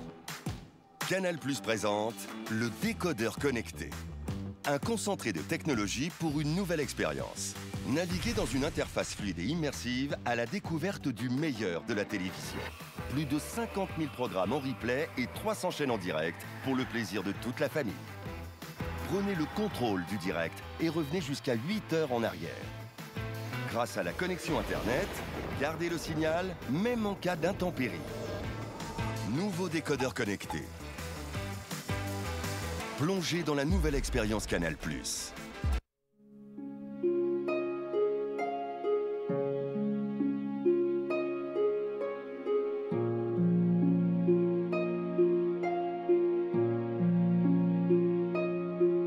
Vous avez le choix. On a tous toujours le choix. Le choix d'une vie de plaisir incontrôlée avec à la clé une famille nombreuse condamnée à la précarité. Ou le choix de construire un foyer heureux et équilibré avec le nombre d'enfants dont vous êtes en mesure de vous occuper convenablement. C'est ce deuxième choix que vous propose l'AFIA. L'AFIA, c'est une gamme complète et efficace de solutions pour planifier les naissances et mieux assurer l'épanouissement et l'avenir de votre famille. L'AFIA, le bonheur de votre famille. Vous nous avez fait confiance, nous aussi. Vous nous avez adoptés, nous aussi. Merci d'avoir choisi Air Froid. Ainsi, nous avons amélioré pour vous la qualité de nos climatiseurs. Nous avons développé une marque 100% écologique, conçue spécialement pour notre climat tropical, avec une basse consommation d'énergie électrique. Vous êtes en zone de baisse de tension? Adoptez le climatiseur air froid inverteur, spécialement conçu et amélioré pour supporter de fortes baisses de tension.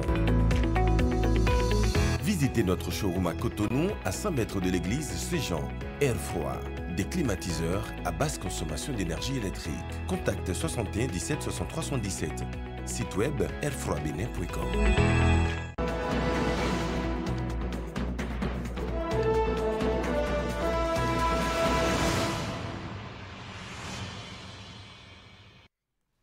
Rebonjour à tous, voici notre instant discussion de ce jeudi avec deux panels si tout va bien.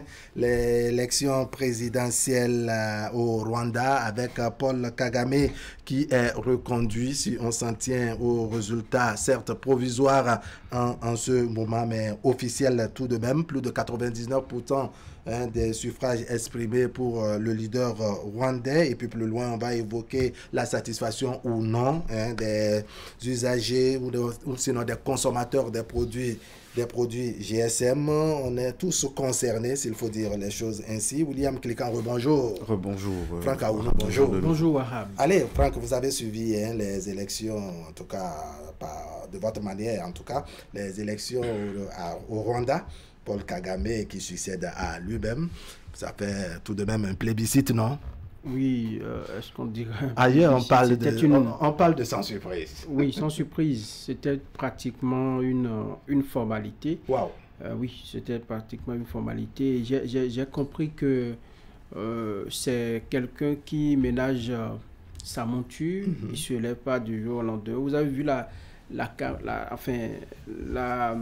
communication qui a accompagné, même sur les chaînes internationales, oui, sa campagne, ou des chaînes qui restent parfois très critiques, ont dû lire, je dirais, leur opinion. Absolument, ont ouvert leur porte à Paul Kagame. Ça veut dire qu'il a investi vraiment dans la communication. Et donc, il s'est préparé et il se donne les moyens pour atteindre son objectif. Moi, c'est sans surprise. Et lorsque vous voyez un peu la manière dont il dirige son pays, on peut tout lui reprocher sur la question des droits de l'homme, sur la question, disons, des libertés, sur beaucoup d'autres questions. Vous pouvez lui reprocher cela. Mais lorsque vous écoutez ceux qui suivent un peu Paul Kagame et le Rwanda et qui ont suivi l'histoire de ce pays, ils vous diront que après les pleurs, après les douleurs que nous avons connues suite au génocide,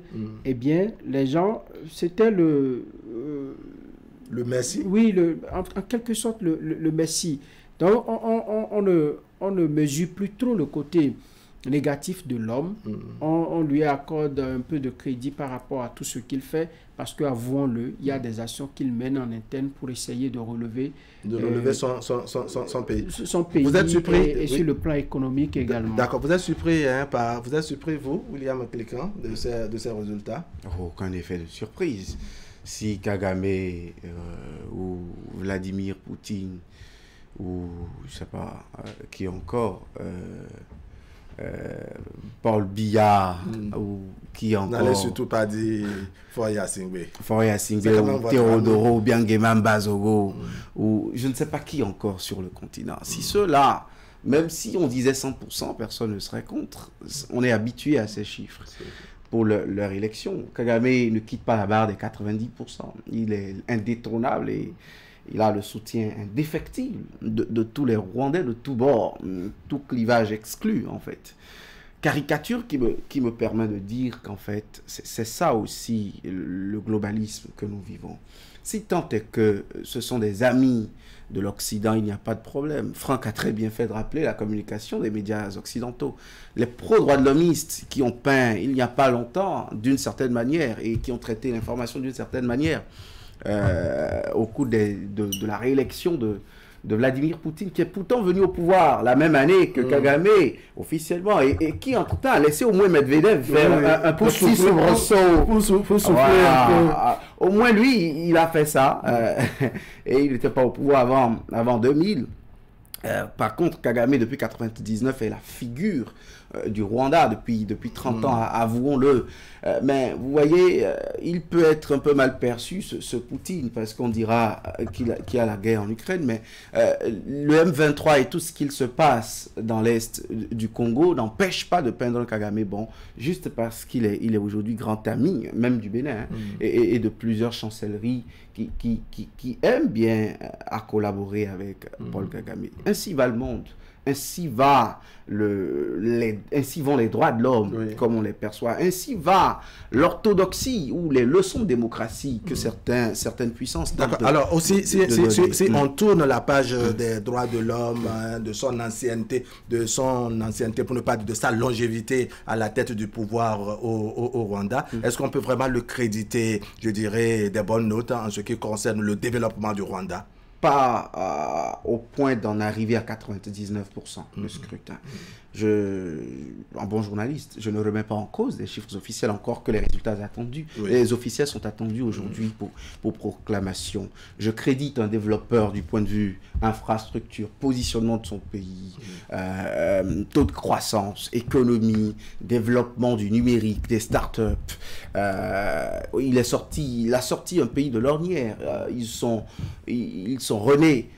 Ils ont connu une renaissance, du moins, après le génocide. Après le génocide, beaucoup de développement économique, mais à côté et parallèlement, toute symétrie faite, un bilan macabre du point de vue des libertés, des droits de l'homme. Il n'y a pas d'opposants au Rwanda. Aujourd'hui, les deux challengers, les deux principaux challengers n'ont pas pu réunir 1% et ne peuvent se plaindre à personne, tout simplement parce qu'en face, il est la seule voix, il est l'intelligentsia unique, il est le seul à même. Je crois que peut-être ça créerait encore notre génocide, je ne sais pas, mais sans lui, le Rwanda ne peut pas vivre, et au nom de ça, en tout cas, pas pour l'instant, jusqu'à nouvel ordre.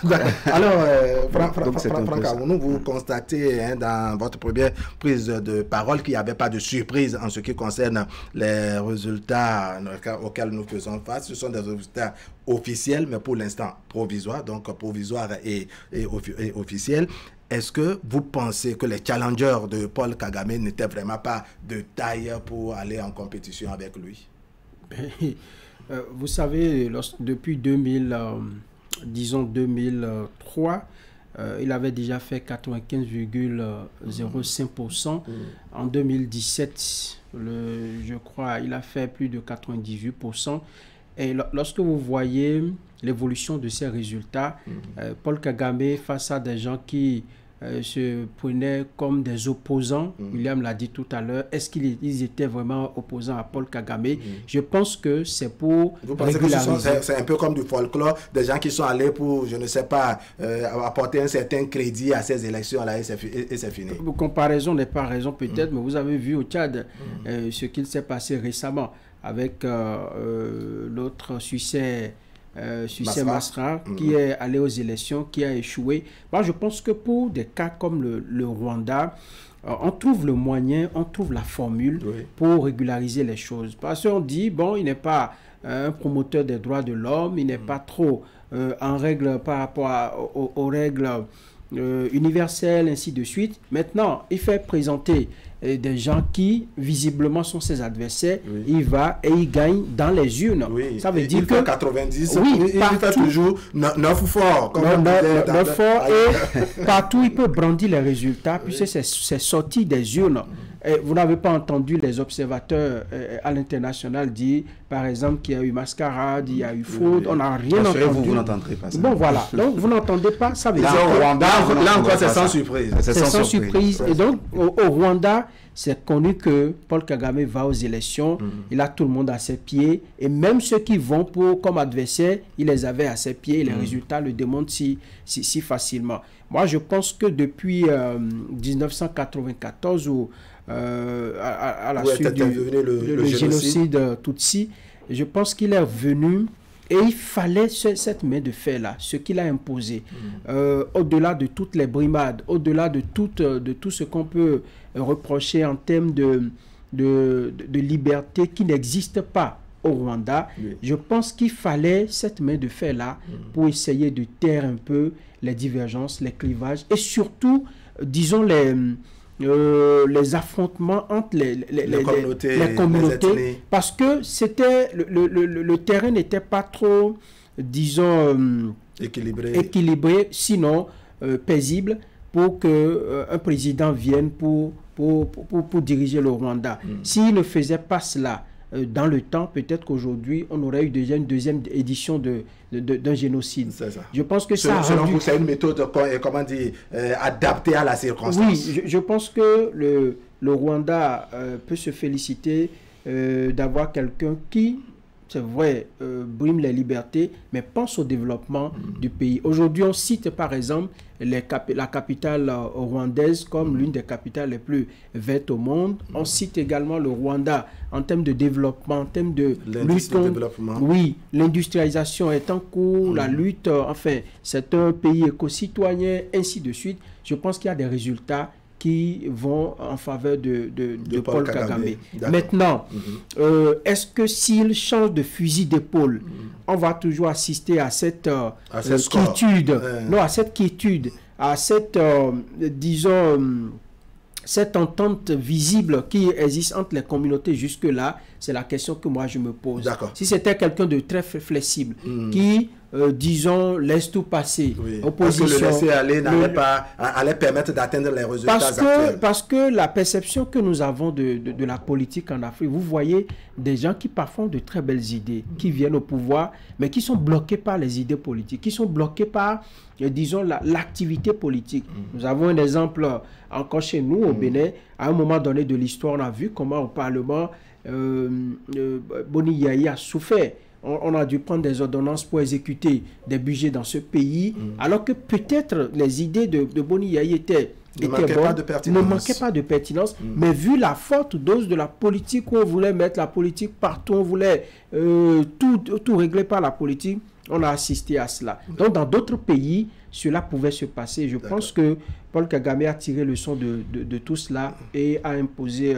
pour faire avancer son pays. Alors, William Killican, selon vous, quel est le secret de Paul Kagame? Parce que oui, on a parlé en début de développement de ce que Paul Kagame a eu, cet accompagnement en termes de communication, même dans l'Hexagone, les capitales occidentales qui se réclament droits de l'homiste, n'est-ce pas?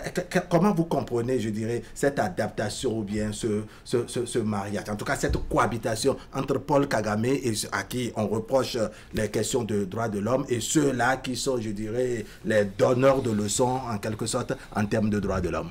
Il y a de gros aspects, selon moi. À l'interne, il y a la terreur. Parce qu'il n'y a pas un seul garçon qui, en face, puisse sortir la tête et lui faire face. Mais en dehors, il y a et ça c'est à son actif, la place qu'il a fait prendre au Rwanda, aujourd'hui en Afrique australe. Et au nom de ça, le Rwanda est un partenaire privilégié, plus que stratégique, pour le monde occidental. Le secret là réside où exactement? Le secret réside en ce fait que pour maîtriser cette partie de l'Afrique, les Occidentaux ont besoin d'un allié de taille comme Paul Kagame, un homme d'influence comme lui. Et il y a été préparé. Pour qui connaît son histoire, en passant par l'Ouganda de Yoweri Museveni. Aujourd'hui, il est accusé des exactions dans le Nord Kivu et avec tout ce qui suit au niveau du M23 et des autres groupes rebelles dans l'est de la République démocratique du Congo, mais il n'est pas inquiété pour autant. Cela ne fait pas le tapage que la guerre russo-ukrainienne fait. Ça ne gêne pas son sommeil. Mais c'est un autre génocide qui se joue, c'est l'hécatombe qui se joue, c'est un autre drame qui se joue en plein cœur de l'Afrique. Cela, ça n'inquiète pas. Vous savez, Louise Mushikiwabo, ancienne ministre des Affaires étrangères de Paul Kagame, a été plébiscitée au devant de la francophonie, venant d'un pays comme le Rwanda, qui n'est pas francophone. Qui n'est plus francophone, qui a bafoué même le français officiellement, juste pour refaire les relations. Les rapports sur le génocide rwandais, remis officiellement à Emmanuel Macron, les commissions, les visites officielles de Macron.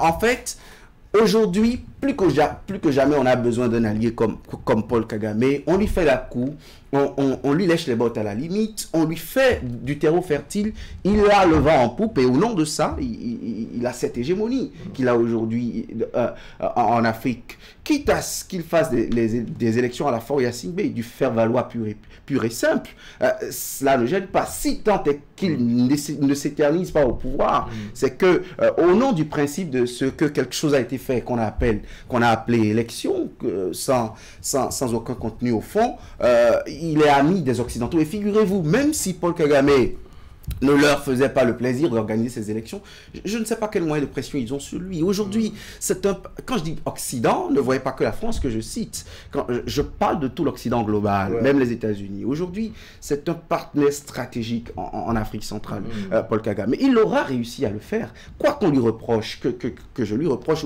ou quoi qu'une personne ou l'autre lui reproche, il aura fait d'un pays sorti des décombres, un partenaire stratégique pour des Occidentaux. Mais contrairement à Franck, on couvre des braises au Rwanda. C'est un géant au talon d'Achille. Tout ce qu'il peut se passer après Paul Kagame, on n'en sait absolument rien. Et quand on parle de pacifisme, c'est très superficiel. Des enquêtes et des réalités scrutées au Rwanda montrent que les peuples ne sont pas si pacifiés que ça. Les clivages demeurent, mais personne n'a le courage de les entretenir officiellement. Et on ne sait jusqu'à quand cette atmosphère pourrait régner. Ce sont les capitales occidentales qui, d'ordinaire, font ces procès de nous. On approuve, on désapprouve, on condamne lorsqu'il y a, en tout cas, les exactions en termes de droits de l'homme, le mutisme, en fait, le bâillonnement du peuple, le fait qu'il n'y ait pas, par exemple, la liberté d'expression et autres. Mais qu'on voit ces mêmes donneurs de leçons cohabiter avec quelqu'un à qui on fait ce procès, il y a quelque chose qui se pose. Il y a problème, non? Est-ce que vous voyez de compatibilité dans la cohabitation de ces deux partenaires? Je pense qu'il faut questionner un peu les intérêts de ces pays avec le Rwanda. Est-ce que une fois qu'ils ont ces pays ont d'intérêt, peu importe comment vous vous comportez, vous êtes toujours amis? Lorsque vous interrogez, il faut voir si le Rwanda avec Paul Kagame, l'homme fort, tout puissant, qui a muselé, disons, l'opposition, qui n'existe pratiquement pas. Est-ce que Paul Kagame a dérangé dans sa politique aujourd'hui les intérêts de ces puissances? Puisque ces puissances n'ont que des intérêts.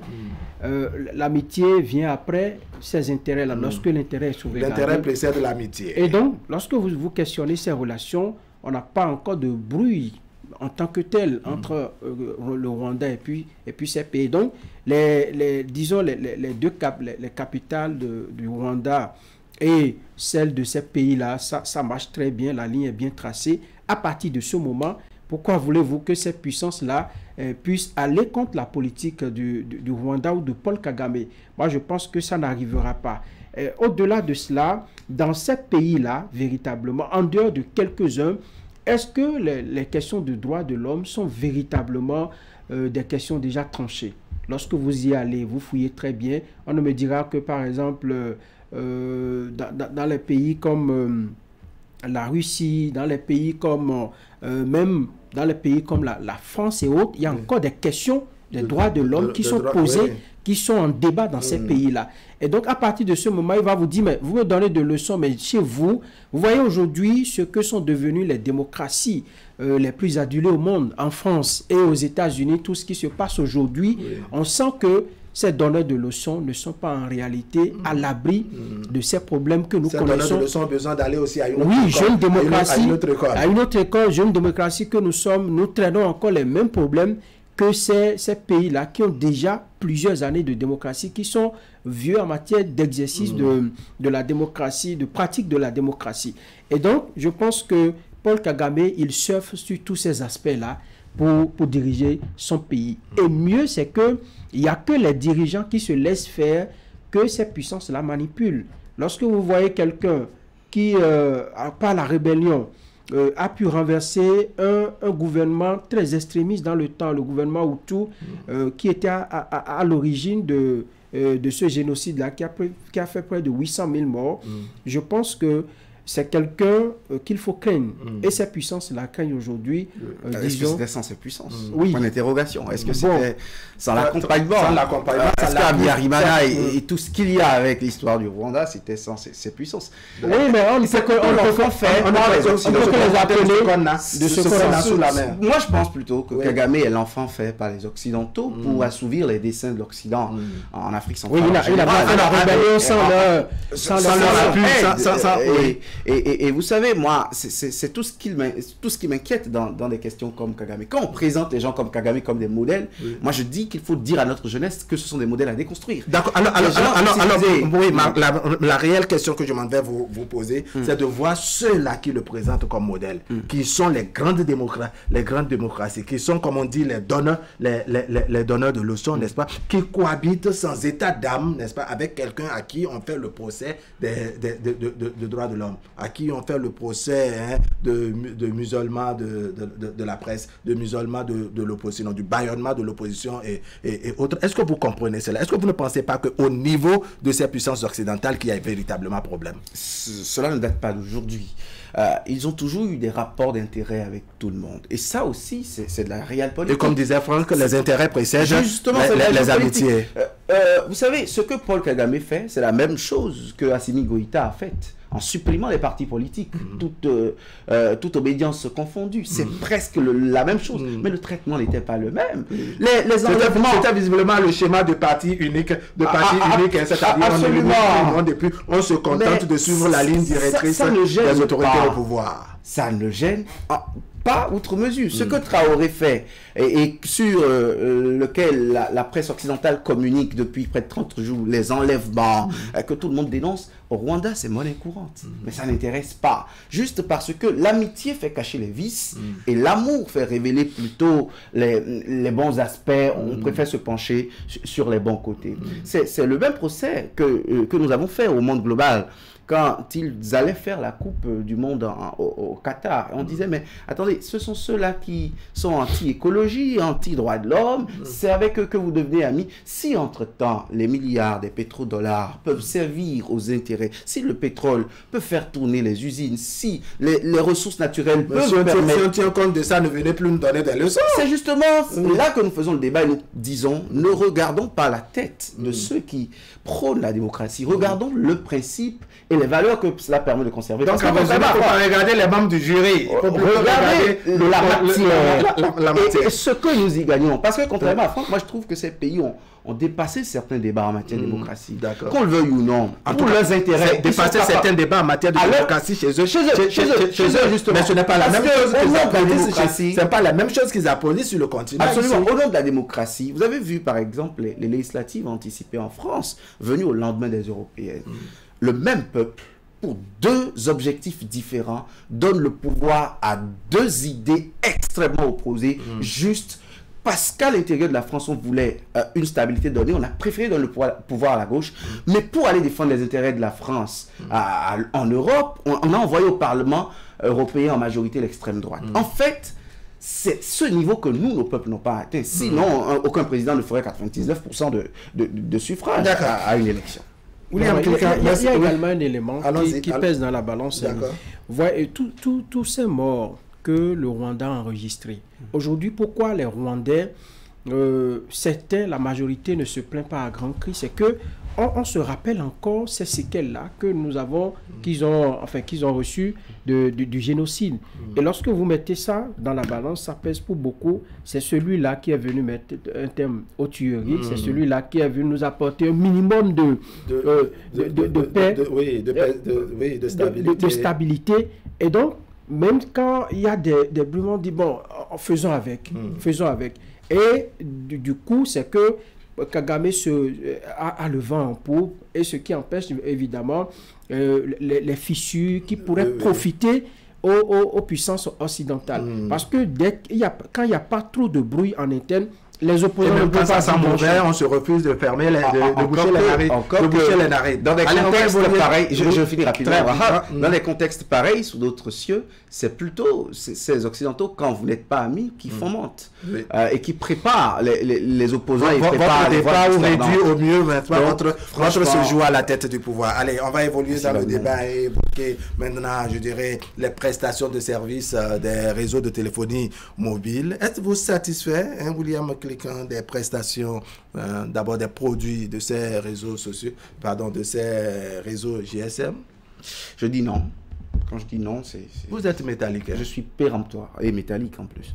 Parce que, vous savez, même si on ne voyage pas beaucoup, on a les informations dans la région, dans la sous-région. On me dira que l'écosystème n'est pas le même, les environnements ne sont pas les mêmes, les investissements de l'État favorables et propices à des facteurs de prestation d'un randonnée et des mécanismes de facilité financière et de coût et d'accessibilité des produits.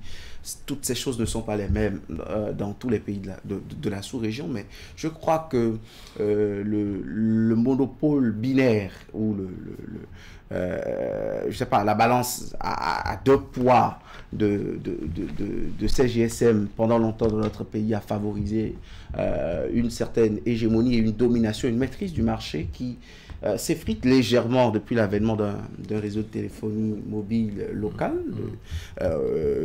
public national. Et aujourd'hui, ça crée un déclic. On est d'accord, mais pas pour autant.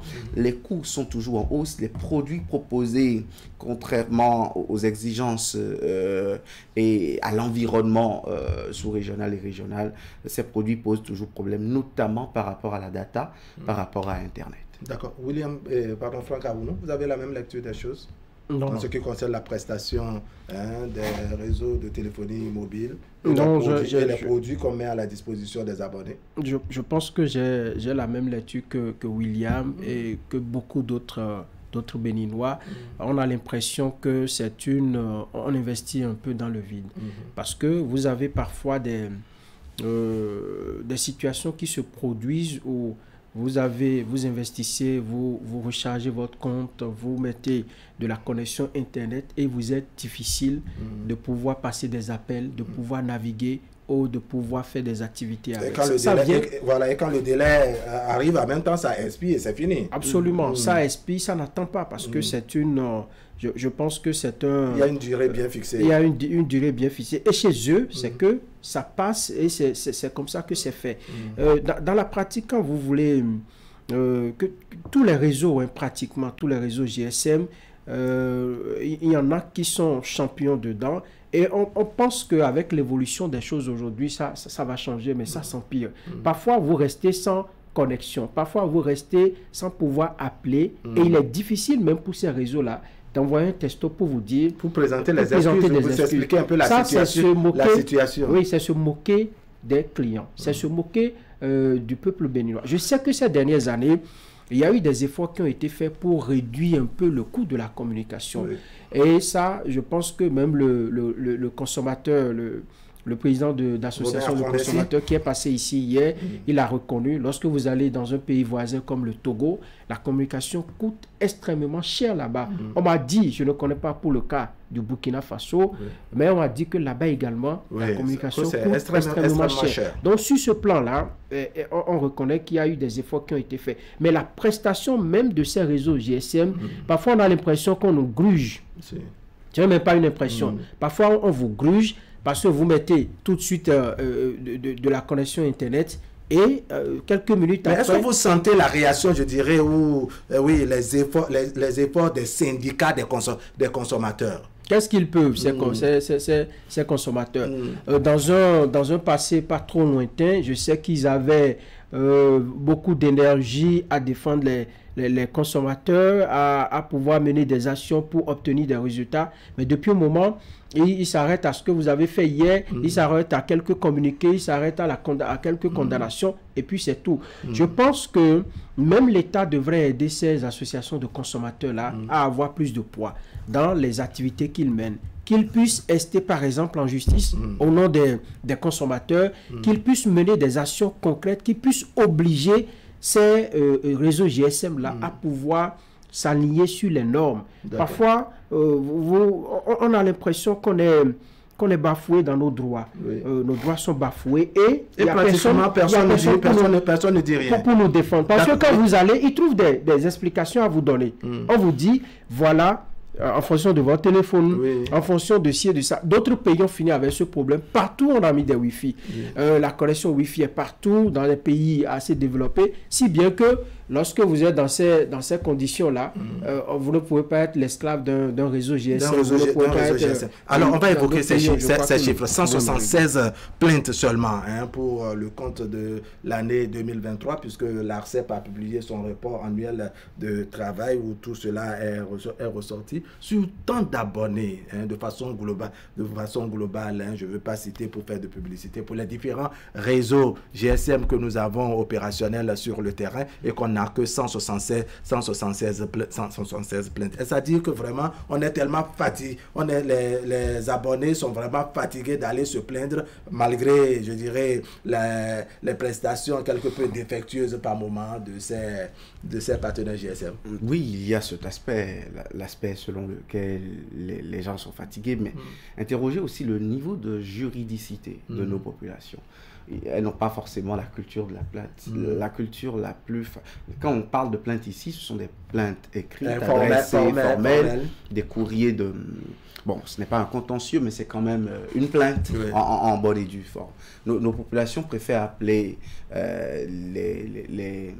le service commercial ou le service clientèle. Je crois que, comme ils aiment à le dire, ils râlent un peu, vous m'avez arraché mon forfait, vous êtes un réseau, on profère parfois des injures aux pauvres agents, et ça s'arrête là. On n'est pas prêt à faire des procédures. Je crois que c'est ce qui explique. Et selon vous, qui devrait réagir pour soulager les consommateurs? Je pense au-delà des associations que nous avons et qui sont quelque peu inaudibles, s'il faut dire les choses. Il y a les associations. Et il y a également... qui font de bon travail, mais il y a les ONG. On ne les écoute pas, on ne sent pas pour autant l'effet de leurs actions depuis tant d'années. Oui, et il y a aussi que parfois, on ne pousse pas le contentieux loin. Au long du rapport de l'ARCEP, moi, je n'ai pas couvert un peu le rapport, si ces associations conseillées par des personnes qui s'y connaissent en cette matière, peuvent déceler des situations ou des défauts pouvant amener à de pleins contentieux devant des juridictions où on pourrait même être amené à faire réparation aux populations. Cela donnerait des leçons au GSM. Parce que, vous savez, on parle des données, on parle des forfaits d'utilisation pour appel et communication et tout, mais vous n'avez pas idée de ce qu'il se joue comme drame au niveau des données personnelles, au niveau avec ces GSM, ce qu'ils font de nos données. Vous savez, ils savent tout sur nous, vous le savez, ils connaissent tout sur notre identité, sur ce que nous faisons, les appels que vous filez à vos maîtresses par endroit et tout. Oui, mais si vous devez... Ils savent tout sur nous. Je pense qu'ils le font aussi pour se protéger. Si un abonné doit mener des activités, disons, pas trop orthodoxes, ça met en danger également le réseau GSM. Oui, parce mais en fin de compte, je crois que... Au nom de la sécurité, ils abusent. Et il y a de principaux travaux sur les droits de l'homme qui sont en cours, là-dessus, ici au Bénin. Au nom de la sécurité, vous n'avez pas idée de combien de personnes sont sur écoute, combien de personnes dont les données fournies au GSM pour des causes d'utilisation de téléphonie mobile servent à beaucoup d'autres choses. Attention à ces dérives de sécurité de droits de l'homme. Moi, je dis... on a commencé les GSM chez nous à la fin des années 90, c'est-à-dire c'est tout nouveau. Ils sont en train de boucler la trentaine d'années, sinon ils sont en train d'amorcer la 3e décennie chez nous. Ils sont déjà majeurs. Vous dites? Ils sont déjà majeurs. Voilà, ils sont déjà majeurs. Ce sont les jeunes, ce sont les adultes à l'échelle industrielle. Il y a des choses qu'on ne va plus leur Ils sont jeunes sur le marché. C'est-à-dire, on ne finira pas, mais quand même. Mais toi aussi, à 30 ans, c'est une jeunesse qui a besoin d'un peu plus de maturité. Ils sont jeunes, mais pas pour autant finalement aujourd'hui. Donc, au nom de ça... Ou peut-être un adulte qui fait beaucoup plus usage de sa jeunesse. de sa jeunesse. Alors, Franck Ahounou, comment dire, quelles sont les attentes selon vous des consommateurs et surtout à qui s'adresser désormais pour être audible et avoir le soulagement qu'il faut? On sait, oui, que nous avons des associations des consommateurs qui font un bon boulot depuis depuis fort longtemps, mais on dirait que ce n'est pas de nature à faire... Oui, en tout cas, ce n'est pas de nature à faire pression sur les responsables des réseaux GSM de manière à ce que vraiment, le travail sur le coût des prestations, la qualité même de la prestation soit vraiment chose faite. Pauvre de responsables d'associations de consommateurs. Les consommateurs ne cotisent pas. Ils ont quelques rares partenaires qui les aident. Les moyens posent problème. Pour leur donner les moyens d'agir et d'agir en notre faveur. Sinon, ce sont des associations qui vivent, disons, un peu mal. Je pense que par rapport au développement de William, si les réseaux GSM en sont arrivés là, je pense que c'est par rapport à la propension que prennent aujourd'hui les activités illicites qui passent par les réseaux GSM.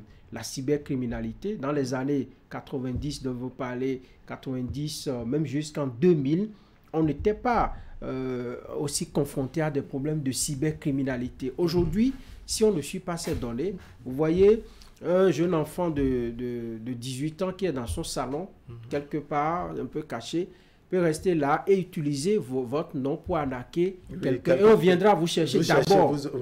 Pour des besoins d'enquête. Pour des besoins d'enquête. Vous irez voir de l'intérieur à quoi ressemble une cellule. Le juge peut décerner un mandat de dépôt contre vous et on vous dépose là-bas.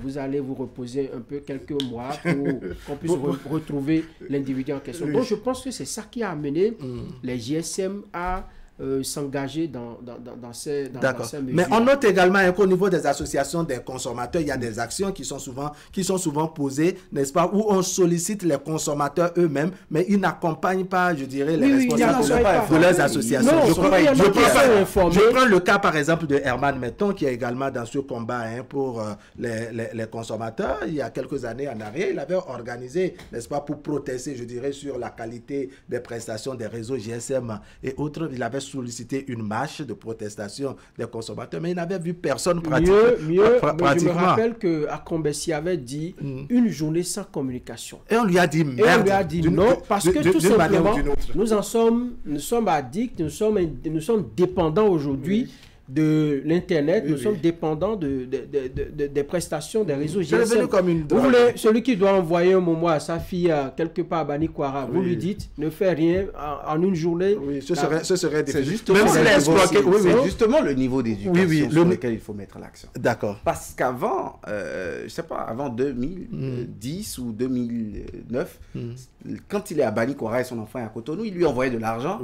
Quand bien même Mobile Money, il n'existait pas. Mais il ne peut plus avoir cette facilité aujourd'hui et retourner inventer la roue, non. Par exemple, justement, donc c'est pour dire en fait, les moyens de contournement, avant téléphone, Telegram existait. C'est-à-dire, le monde n'est pas né, je sais pas. Non, est-ce que vous ne pensez pas qu'à un moment donné aussi, quand vous faites ce genre de proposition, c'est un peu comme si on veut que vous refusez l'évolution, que vous refusez l'évolution d'un meilleur de meilleurs droits au nom d'une situation plus améliorée, plus respectueuse des droits de la personne humaine et de la dignité de l'homme. J'en conviens avec Franck qu'il y a la question de la sécurité avec la cybercriminalité et tout, mais nous avons des droits, nous avons des textes. Tout le monde n'est pas cybercriminel finalement dans le pays. Et parfois on se dit là où il faut vraiment envoyer le bâton dans la vraie fourmilière, si ce n'est pas le cas, on tape plutôt du coup de l'épée sur quelques coups d'eau et je ne sais pas quel effet ça va faire. Franchement, il faut que nos populations s'éduquent à leurs droits parce que votre communication, aujourd'hui, le droit à la communication est un droit quand même inaliénable. Justement, je voudrais rebondir sur ce qu'il a dit. Il dit de penser à ces Béninois qui n'ont pas encore ces facilités-là en matière de communication, en matière de... Dans les zones vraiment reculées. Quand vous prenez la route Parakou, enfin Cotonou-Parakou, il y a des zones dans lesquelles vous n'avez pas Internet. Il y a des zones dans lesquelles on continue de ne pas pouvoir communiquer. Vous sortez... Même dans la commune d'Amou-les-Calavi, il y a de ces zones. Voilà. Les gens de ZER, pour être un peu plus précis, se plaignent également de ces gens. Je pense que l'État doit jouer un rôle pour dire au GSM, quand vous présentez, vous venez pour demander une autorisation, un agrément et tout ça, il faut nous présenter un plan de couverture intégrale du territoire. Même si ce n'est pas à court terme, à long terme, voilà ce que nous progressivement, comment pour pouvoir... Parce que vous allez dans certaines zones, vous avez une panne, par exemple. Difficile d'appeler pour avoir de secours, difficile d'appeler pour avoir un mécanicien, un électricien, juste une panne, et vous demeurez là. Il faut vous demeurez. Et non seulement ça, c'est que peut-être la connexion Internet que vous aviez dans le portable avant de vous retrouver en difficulté, si le délai passe, c'est que c'est épuisé, c'est fini. C'est aussi une autre perte au-delà. Allez, beaucoup de choses à dire sur cette... Je crois que c'est un débat qui est ouvert. Oui, on peut toujours revenir là-dessus. Allez, on va souffler pour cette semaine avec vous, n'est-ce pas? On se donne rendez-vous la semaine prochaine, mais demain, nous avons rendez-vous pour parler de notre vivre ensemble. On va découvrir ensemble le sujet demain. Mesdames, Messieurs, ce serait tout pour aujourd'hui. Merci de nous avoir suivis. L'information continue sur Canal 3 Bénin. On se retrouve demain pour partager le reste de l'actualité. Allez, portez-vous bien.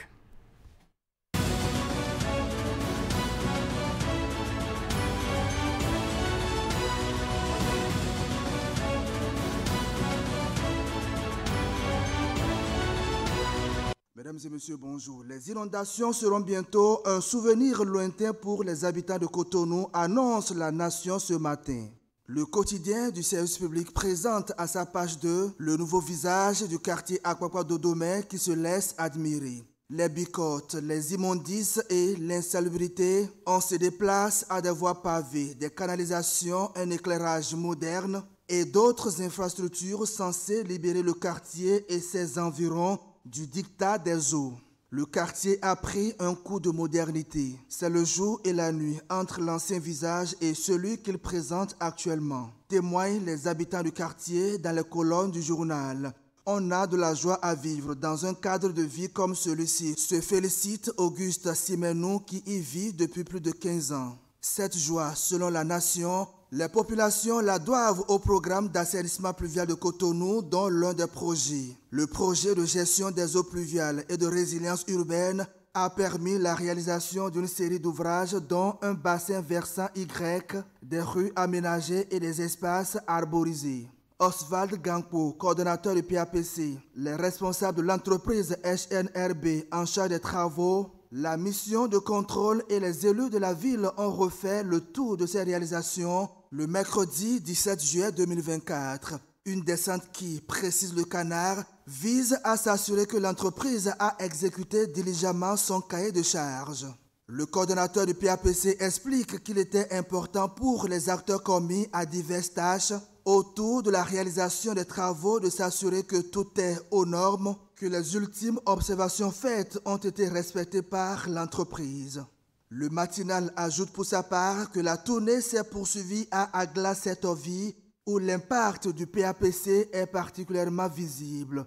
Les nouveaux canaux et bassins de rétention installés dans cette région facilitent l'évacuation rapide des eaux de pluie, protégeant ainsi les habitants et les infrastructures locales. Les résidents soulagés ont exprimé leur gratitude pour ce projet salvateur selon le quotidien.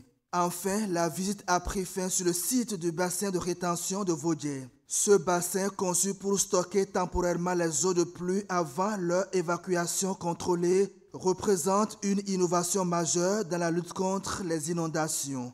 Grâce à sa capacité de rétention et son système de régulation, il assure une gestion optimisée des flux d'eau, protégeant ainsi les quartiers environnants. Lors de cette réception provisoire, les autorités ont souligné l'importance de la coopération entre les différents acteurs pour mener à bien ce projet. Elles ont également rappelé que le PAPC ne s'arrête pas là. D'autres phases sont prévues pour étendre et améliorer encore davantage le réseau d'assainissement de la ville. Le matinal conclut que la réception provisoire des ouvrages du PAPC marque une étape essentielle dans la modernisation des infrastructures de Cotonou. Elle reflète l'engagement continu des autorités locales à promouvoir des solutions innovantes et durables pour le bien-être de tous. Après la proclamation des résultats le mercredi 10 juillet dernier, Fraternité revient sur les grandes leçons à tirer du baccalauréat session de juin 2024. Le journal ouvre ses colonnes au psychopédagogue Eddy Kamikoto qui analyse ses résultats. Le taux de réussite de cette année est en régression par rapport à 2023 et selon le décryptage de l'expert en orientation scolaire, ce taux en baisse peut s'expliquer par plusieurs raisons. Les écoles ne connaissent pas forcément les mêmes réalités d'une année scolaire à une autre. Les candidats ne se ressemblent non plus le long du parcours. Les aptitudes et capacités intellectuelles des apprenants en classe d'examen peuvent également varier.